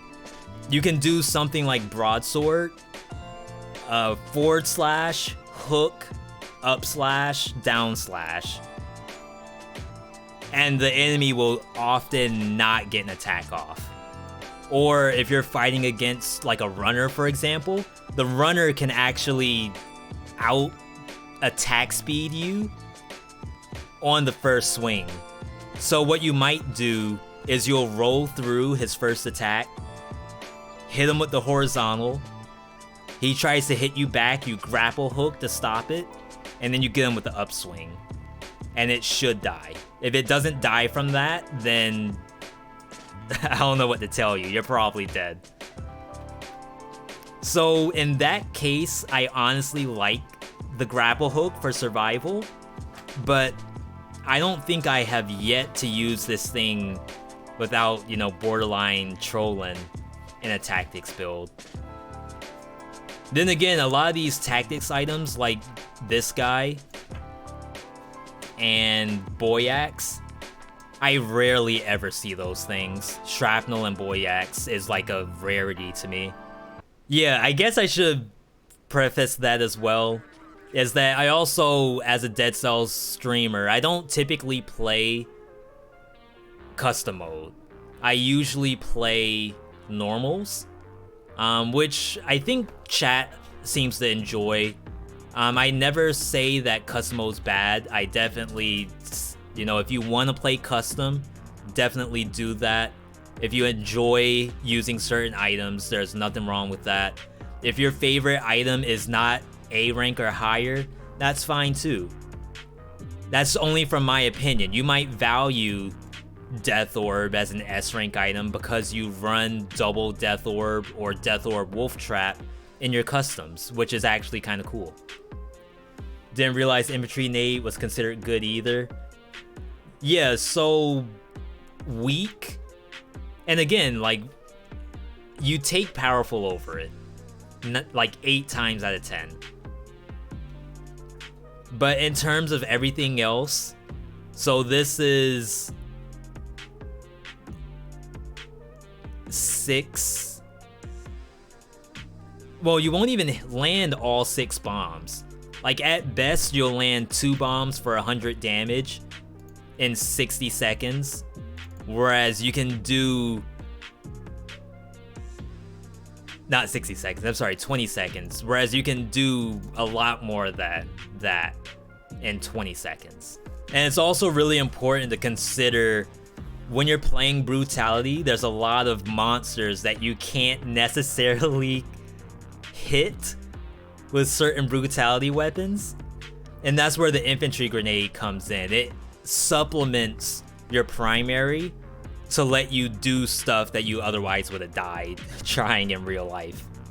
Yeah, and it can apply oil, it can apply poison, it randomly gets 15% bonus damage, as you guys saw. It's good. I do sometimes take Powerful Grenade over it, but if I desperately need to kill bats, for example, you will see me take this over Powerful Grenade. Or bombers. But sometimes I just take the powerful anyway and take it slow. For those who haven't seen, we've done the tier list up to skills. We've done melee, we've done range, we've done shields. Skills we are almost finished with. So let's actually go ahead and get started with that. Swap to Talk Show 3. There we go, we got the sophistication on the stream. Now I did say that I was probably gonna skip mutations. I feel like it's just not right to try to measure mutations. Yeah, there's some good mutations, yeah, there's some bad mutations, but I just take whatever sounds right at the time. Yeah, I could probably have everything as B or higher and then a bunch of F rank mutations, but I don't think that's worth the time. Yesterday's powers, which are right here, powers are everything from Death Orb down to the newest, there you go, the newest one, which is Great Owl. So we managed to get through about half of that yesterday. You can see a lot of the items landed in the B slot. These 3 right here. Grapple actually fell to a C, only because it's tactics, survival split, and there's really not a lot of tactics builds I would use with Grapple Hook. And then Tornado landed in the D spot. Vampirism, aka True Blood, landed in the D slot as well. It's not an F. You definitely don't want to insta-sell this thing if you get it. And then as I continued doing this list, I put all the skills together so that I can get a better read on what needs to drop. So for example, we were running Flame in the B rank, and then all of a sudden I start getting other items that I felt I would sell a Flamethrower to pick up that item. So as a result, I dropped the Flamethrower down, and then whatever that was, I have in the B slot. We still haven't gotten anything to an A or an S, but we're not done yet, so they can always happen. So tonight's first item is Phaser, and Phaser is actually kinda good right now. And that's because melee with Brutality, like being able to use Berserker and or the actual mutation called melee, are really good right now. And for those who don't know, Phaser actually procs as a melee attack. Like as soon as you press L2 or R2, you melee, not with your primary skill, it's just it, I don't know, exudes melee damage around it. Like you press L2 and you actually tap the monster once you teleport to it.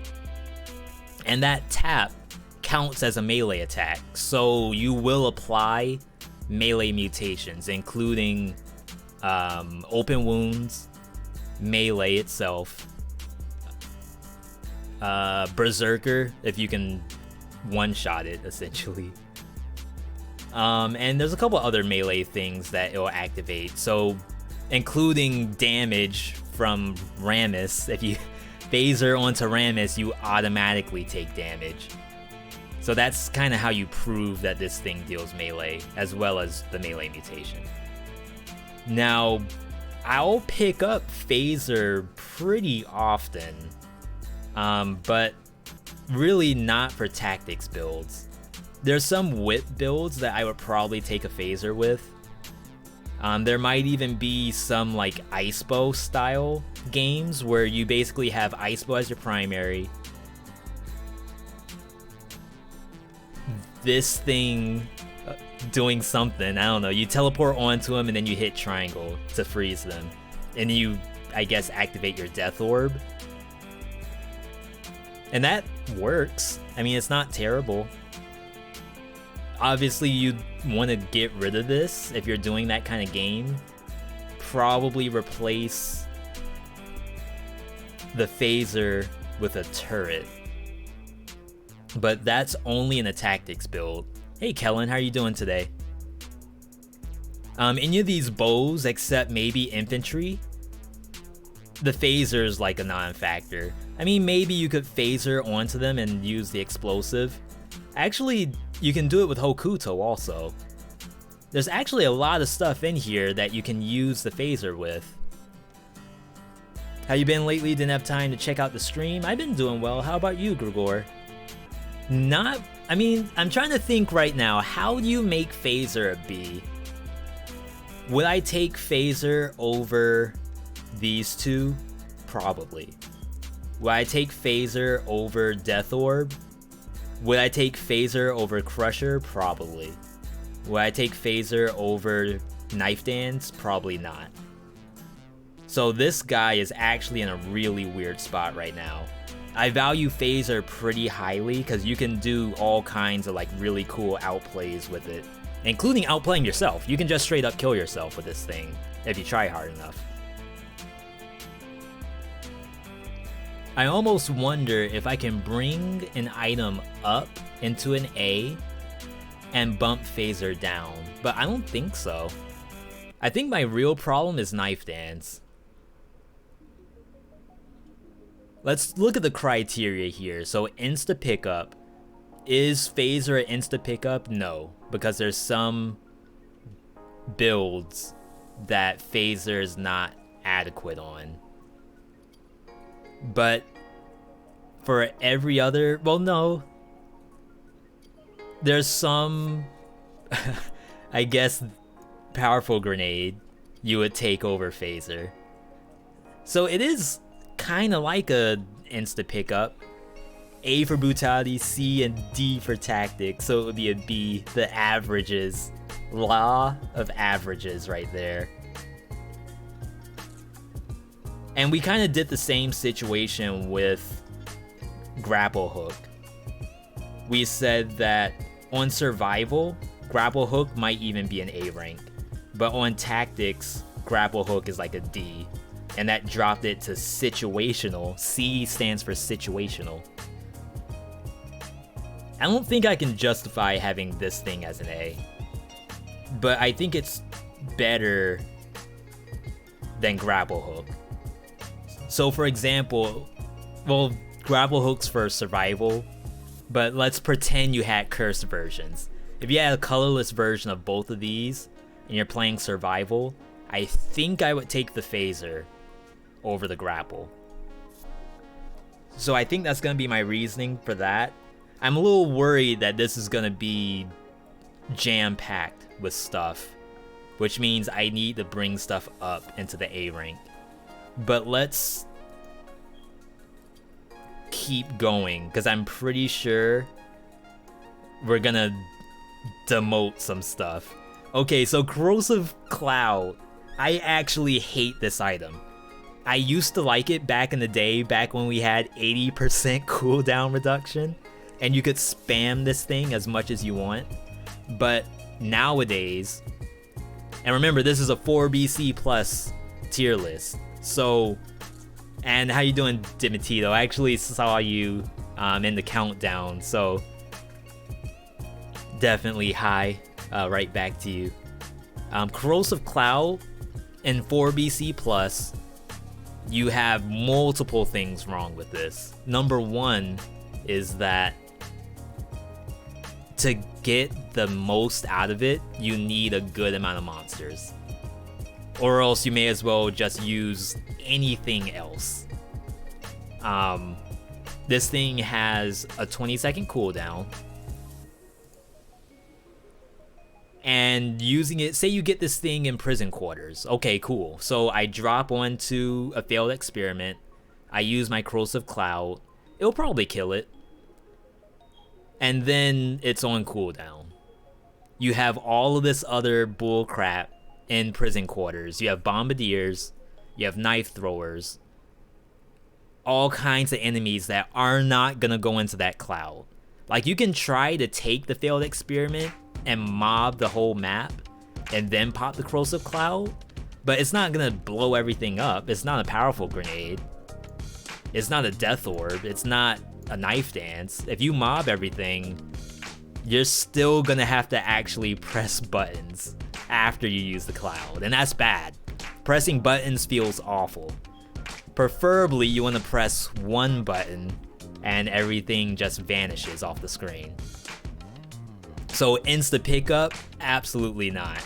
Usable on its own, technically it is. I mean, you press the button and it does stuff. Usable in biomes, I actually don't even think so. I think this thing borderline gets you through Promenade, maybe. You take this thing into prison depths, that's such a rip. Like, this thing versus a slasher, you are 100% dead. Usable on bosses, it is. But then again, for 20 seconds, like, yeah, so what it does give you is it gives you access to, like, times 100% damage with poison. If you're using, like, a marksman bow or a quick bow, that 100% bonus damage adds up. But again, I feel like I could just use a death orb if I were gonna do that. I mean, death orb sometimes applies oil. This thing applies a bleed, and you can get 60% off bleed. They actually buffed it, so now it does both bleed and poison. And maybe for that reason, I gotta experiment with it more. But I honestly would put it right down here. Not quite an insta-sell. Like, I would take it just to help me get through prison quarters, and then after that, I'm trying to get rid of it ASAP. I am actually really curious on how this thing works against the giant. If you could do like one gas cloud, one fart right in the center of the giant's arena and smoke out both his fists, I think it could actually be kind of good against the giant. But that's such a risk. Like, I'm not sure if I would like look at an owl and then look at this thing and say, you know what, I'm not taking the owl and I'm taking Caustic Ultimate. I guess that's what it is for all my Apex players out there. If you want to play Caustic got buffs lately. His Poison Cloud does more damage, so maybe it's not terrible.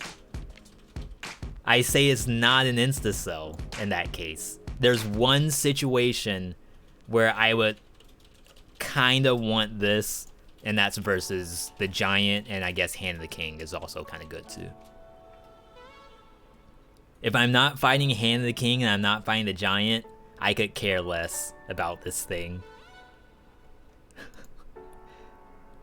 Lacerating Aura though, and yesterday we had a cursed Lacerating Aura, which I feel like is kinda busted. Here it is. It was actually really hard to see. I honestly like it as an A rank. Now, you can kind of compare Lacerating Aura with Knife Dance. A lot of times they do the same thing. Lacerating Aura deals 85 per second and it lasts 4 seconds. So one Lacerating Aura will probably do a good 350 damage. One one Knife Dance. Oh, someone in chat said how long bleed lasts too. I think they may have said it was 4 seconds. So if it's 4 seconds, that's 160 damage worth of bleed for a longer cooldown. Interesting. So the problem with 5BC Lacerating Aura is it kind of forces a gameplay that's a little dangerous,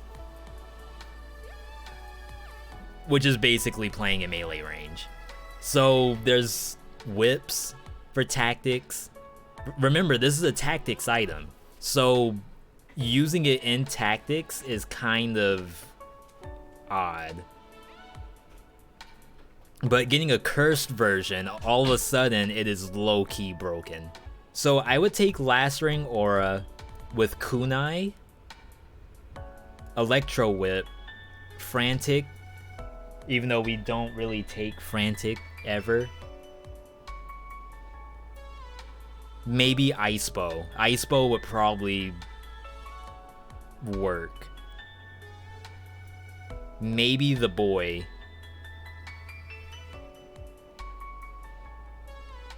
Maybe Javelin. So really anything that's not a bow. And because tactics is like the bow build, it's kind of hard. So I feel like it's tough for me to justify having Lacerating Aura as an A. I think if I wanted to be fair, I would do this. Knife as an A, Lacerating Aura as a B. Only because of the number of builds you would actually use the Lacerating Aura in successfully, without it being cursed. If this thing was cursed or legendary, it's awesome. Man, I almost have to start using Ice Bow more as just a facilitator for something like Lacerating Aura. Combine that with Hunter's Instinct and you actually have a real build on your hands. But I feel like Knife Dance is usable every single time that you would pick up Lacerating Aura. A matter of fact, you can use both, and it really does a lot of damage, because Lacerating Aura often deals bonus damage to bleeding targets. And if you can get bleeding causes poisoning, it's really, really good. I kind of like this. I'm a huge fan of Lacerating Aura, I really am. But if I want to be fair, there's too many ranged items that you can't really take advantage of the aura, because you want to be away from the enemy. And a lot of these items that are bows are pretty much your primary damage anyway, so you might only get one single shred of Lacerating Aura off.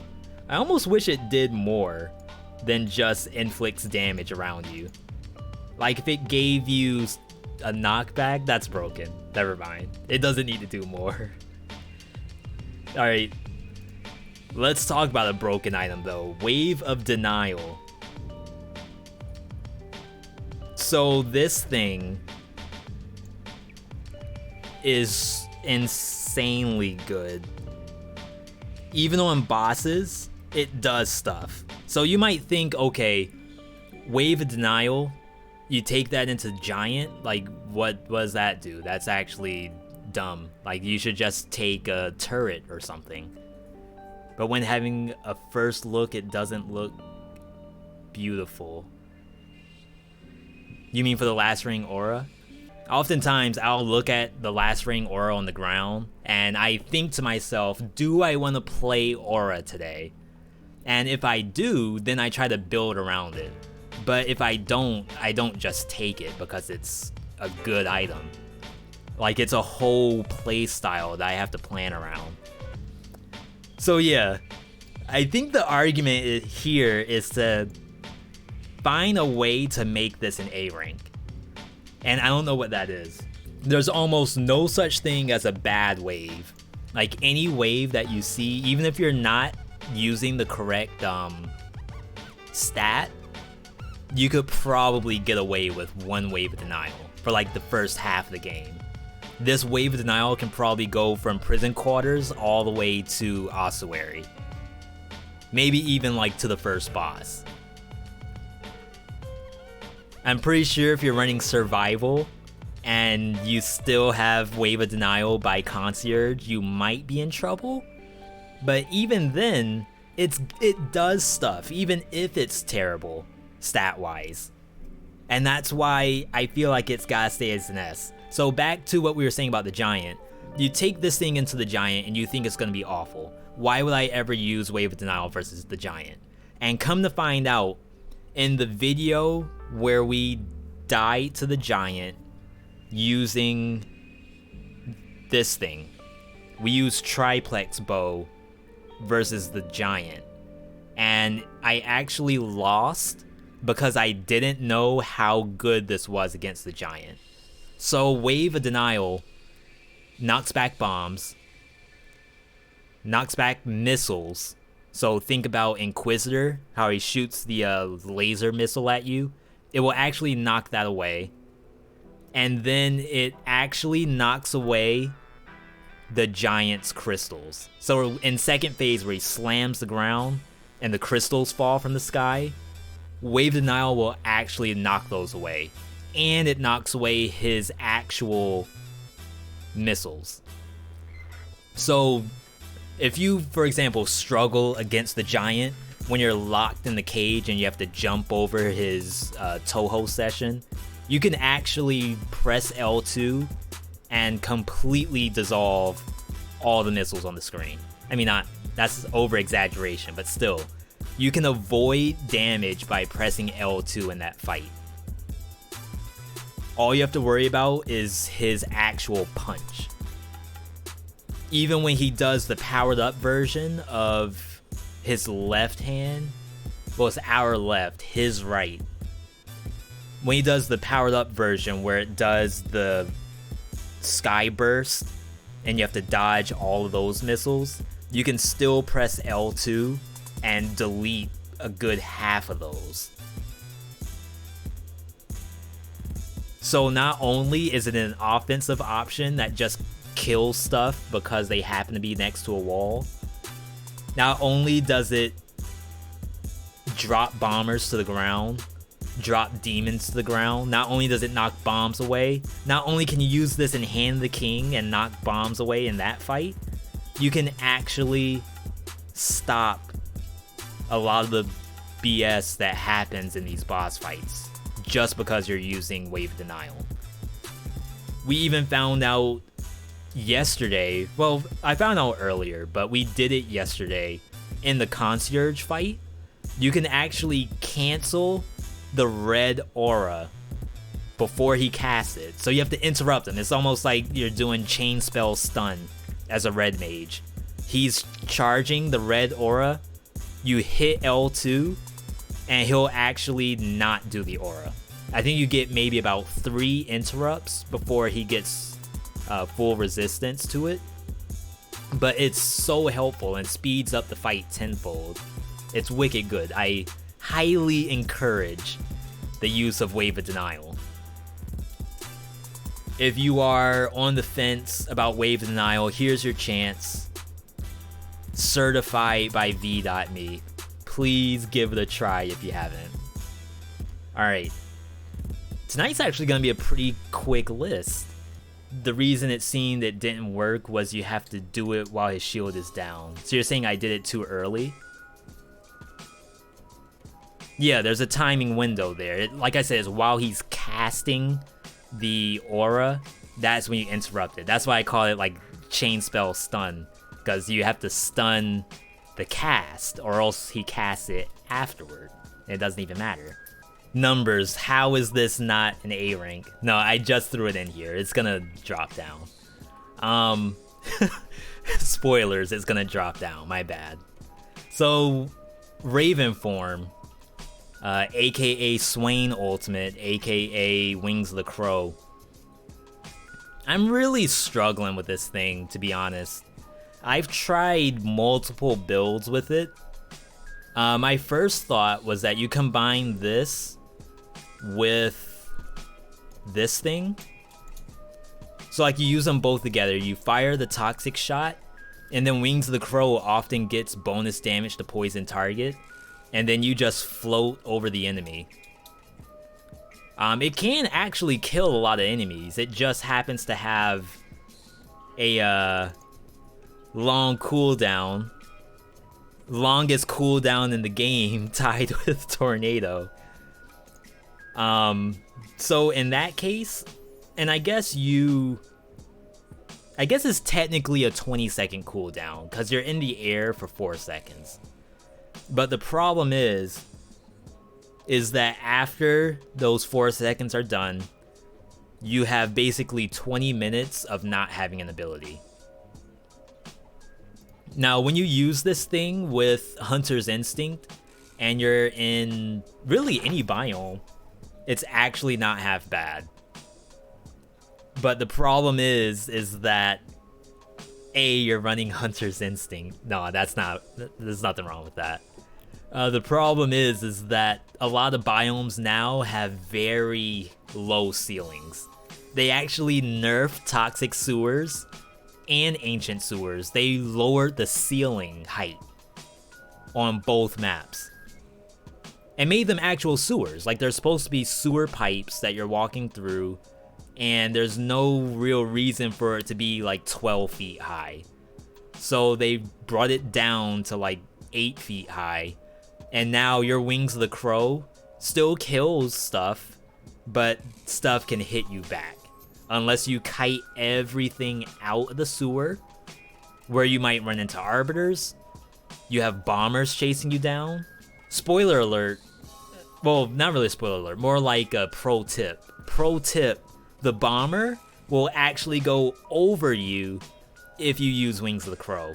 Like, if you time the activation at the same time the bomber goes into the air, he'll keep going up until he's over you, and then slam down on you while you're flying. So bombers actually have air superiority. So insta pickup? Hex no. Usable on its own? Outside of prison quarters? Maybe Promenade? Probably not. Well, we've used it in Ossuary before and killed some stuff, but for 24 seconds, it's kind of ugly. Usable on bosses? Probably not. Like, yeah, you can have a fun game, and playing for fun is fine. There's nothing wrong with playing for fun. But you take this thing into Timekeeper, she's probably gonna laugh at you. She probably is gonna swear you're trolling if you take this into Timekeeper. Also, someone posted on Reddit that Concierge can smack you out of the air if you use Wings of the Crow. His horizontal hit, which if you look at it, is on like a downward angle. So you would think, and a lot of times you can jump over it, but you can imagine that hits low. But come to find out, according to Reddit, he hits you while you're in the air, which is actually awful. And then the attack pattern, you know. Attack pattern in this case is the cooldown. 20 seconds after you fall to the ground is really long. Even back in the day when we had Hunter's Instinct and zombies, purulent zombies, the ones in the sewers, exploded into leeches, and you can get like almost a full reset on your Wings of the Crow off one zombie. That was good times. Back in the day, I would have probably put Wings of the Crow as a C. Situational, because it's only good if you go into sewers. After that, it's trash. But I'm honestly leaning to an F. And I hate that because conceptually, the weapon's awesome. I love the idea of flotate over anything that's in the way. We call this thing the Death Scythe H, or whatever other Black Gundam mobile suits there are. Taurus? The idea is that you just hit him with the Vernier engine as you fly over. Don't have to shoot or anything, you just burn them to a crisp. But I think the fantasy of that has kind of gone, at least in 4BC. And it might be a case where you really have to mob the whole map. And then you hit the button and you burn them all. But it just doesn't. And I actually think Reddit also confirmed that this thing doesn't crit in water. Even though the damage is supposed to be lightning, it doesn't deal bonus damage in water, just like Electro Whip and Lightning Bolt. So that, to me, the devs are telling you, this is an F item right here. It's so bad, it's not even electric, it's not even doing bonus in water. And if we get one of these today, I'll show you guys. I just have to remember. There's a lot of stuff that I've said here where I said I would try it and I still haven't. But I gotta sell it. I mean, what more can I do? Like, how many things do I have to dedicate to make this work? I need poison or bleed. So let's say it's tactic, so it can't be a brutality item. So maybe like Molotov. Kunai works well with it. We actually had a really fun game with Magic Missile. That was the Vegeta game where you can just fly and Gallic gun everything on the screen. And you combine that with Hunter's Instinct. So that's already like 2 things to dedicate to the build. And that was actually not half bad. How'd I die? Did I die to curse? It's a real good question. I feel like I went into prison depths and I got shot out of the sky by an arbiter. That sounds really familiar. Which is another reason why in 4BC Plus it's not that great, because arbiters will shoot you out of the sky. And you don't have... So as you guys know, arbiters shoot in a fan. I'm trying to like visualize a fan here. Arbiters shoot in a fan, and when you are pretending to be a Gundam with this weapon, if you don't have immaculate piloting skills, you get shot out of the sky. And elites. So, oh my, this is why the item's so bad. The elite with the turret, people call that like the crystal shot. Some people call it the satellite.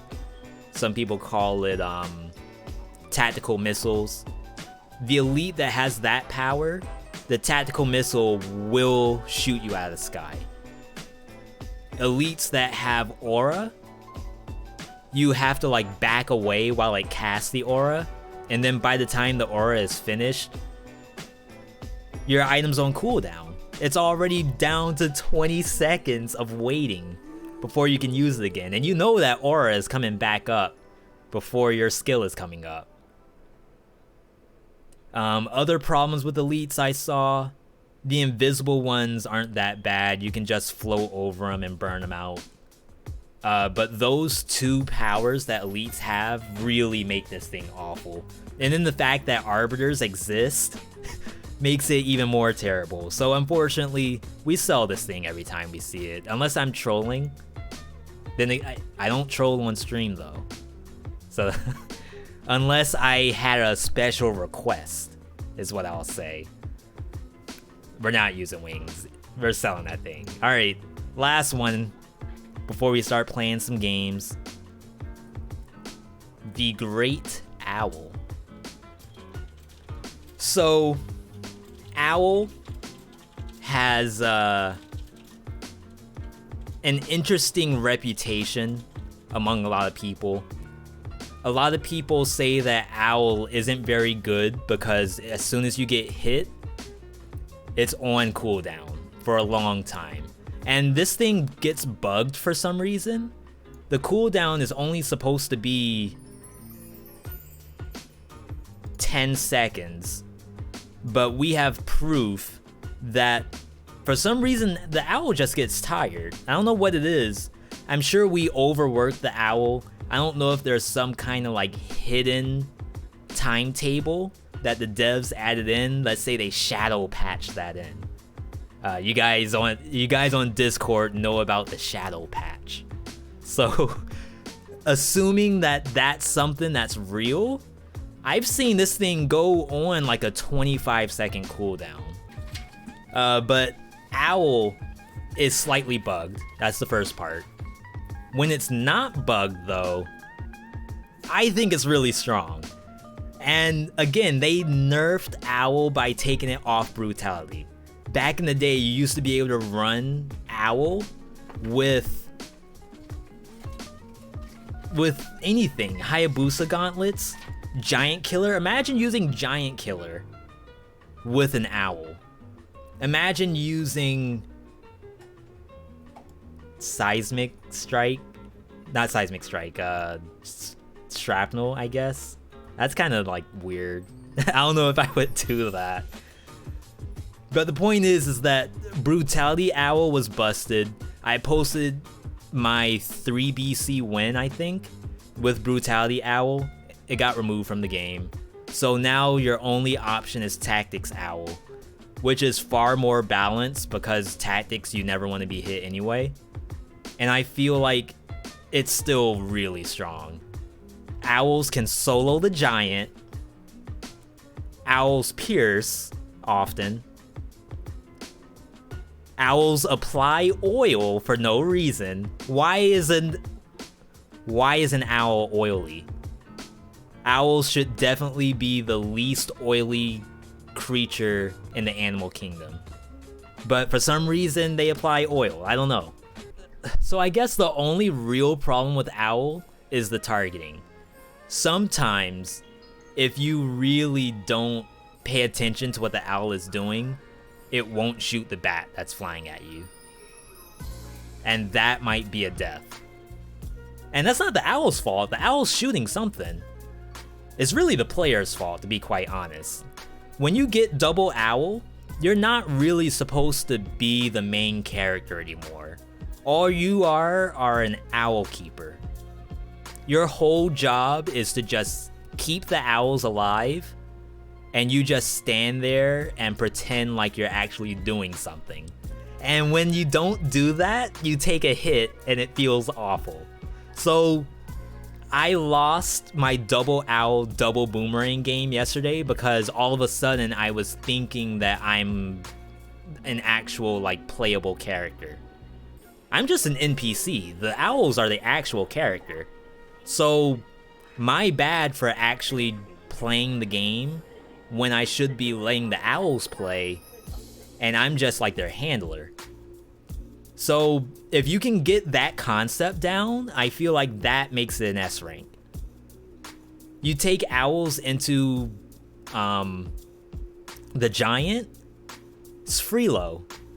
Easy win. Like, you can farm the giant with owls. If you get an owl and you have the option between Timekeeper and let's say you're in Forgotten Sepulcher. Forgotten Sepulcher has, I think, a 2 BC door for where you can fight the giant. You should probably opt out of Timekeeper and fight the giant instead. There's almost no reason to fight Timekeeper if you have an owl.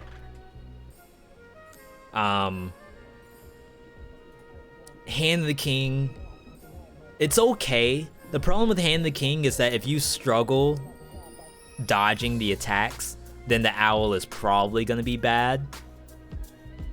But really, against Hand of the King, you just need to get to the last phase. If you take some hits and lose your owl, you can just wait before you kill the final elite, like during the phase transition. And then once it's ready, kill the elite, activate the owl, fight the boss. And then pray that you get to the next phase. If you don't, you just rinse and repeat. And then you have one phase left, Owl's back up, you're golden. The only other time Owl is bad is when it aggroes stuff it's not supposed to. But again, that's assuming the Owl can do something wrong. Like the whole concept that the Owl aggroed something it wasn't supposed to, that's not the Owl's fault. The Owl's ready to fight. The problem is that you, as the quote-unquote player character who's using double Owl, went into a fight that you weren't ready for. Owls are ready. Owls are always ready and raring to go. You're feeling like an A? I see it. I mean, I perfectly... a special tier called Owl tier. That's almost like a different game on its own. The Owl is the game. Yeah, I'm perfectly okay with people who believe Owl should be an A, but from my perspective, remember this is a Veedotme tier list, it's gonna be a little boosted every now and then. I feel like the Owl is supposed to be the booster of the character. You're just a support. That's it. The Owl is the ADC. You just stand there and look pretty with your skins while the Owl does all the work. That's all you have to do. You get free wins as long as you let the Owl do its job. Support the Owl, give it a little kibble, and that's it. I thought you were gonna say give it a little kiss. Hey, if you can kiss the Owl, I mean, we're open over here. There's no shaming, but hey, owls deserve love too. You may as well salute your owl every time. Should lose 2 points because it's buggy. If they can fix, again, I'm a little worried about the cooldown thing. I know when you do level transitions, like when you go through a cell door and it goes on cooldown, that's a bug. And when you exit out, it might be on cooldown again.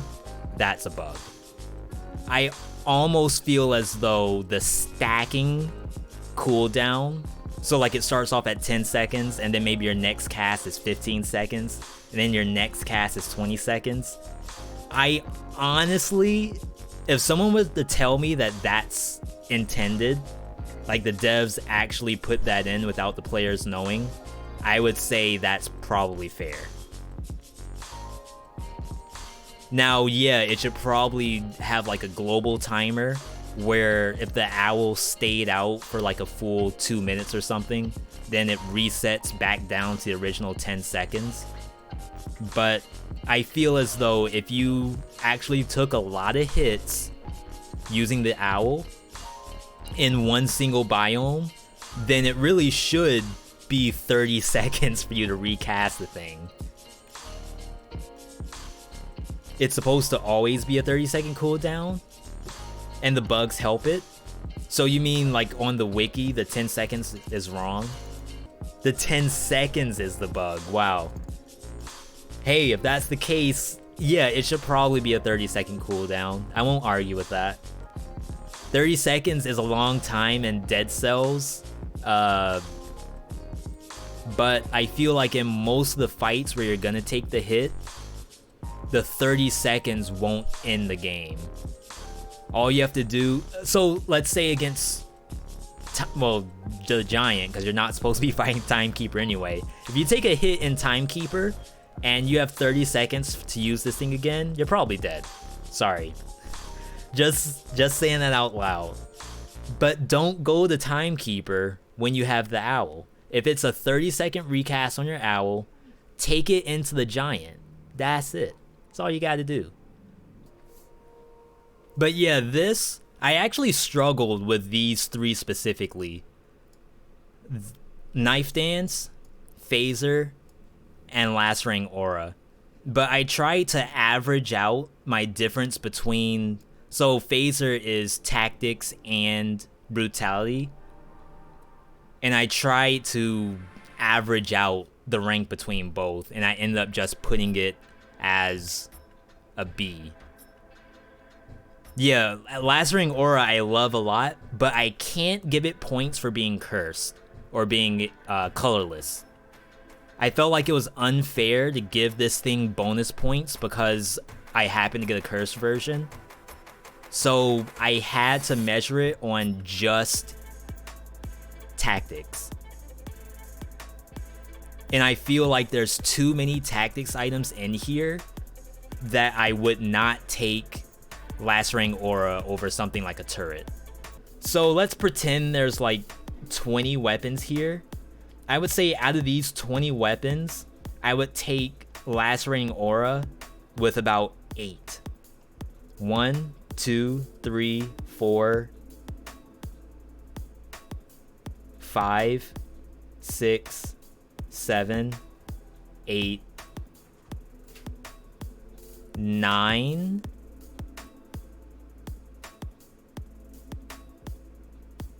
10. Because Lacerating Aura can actually apply oil. And this is from the perspective where we don't take a turret. Because remember, if I were to take a turret instead, then Lacerating Aura should be below it. But right now I have my turrets kind of, well, except for these two. Like, Lacerating Aura is right in between the turrets. When raid the bleed shooter this low, its piercing is quite good. Yeah, so I didn't have it rated that low at first.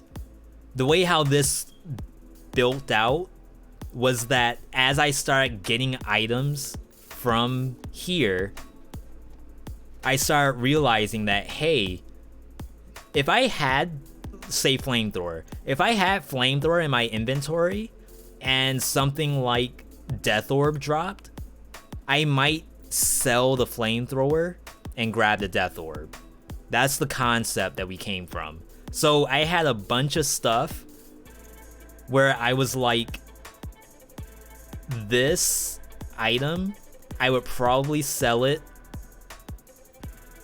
for Cleaver. Wow, would I really sell this thing for a Cleaver? I think I would. Lacerating is still dang near S.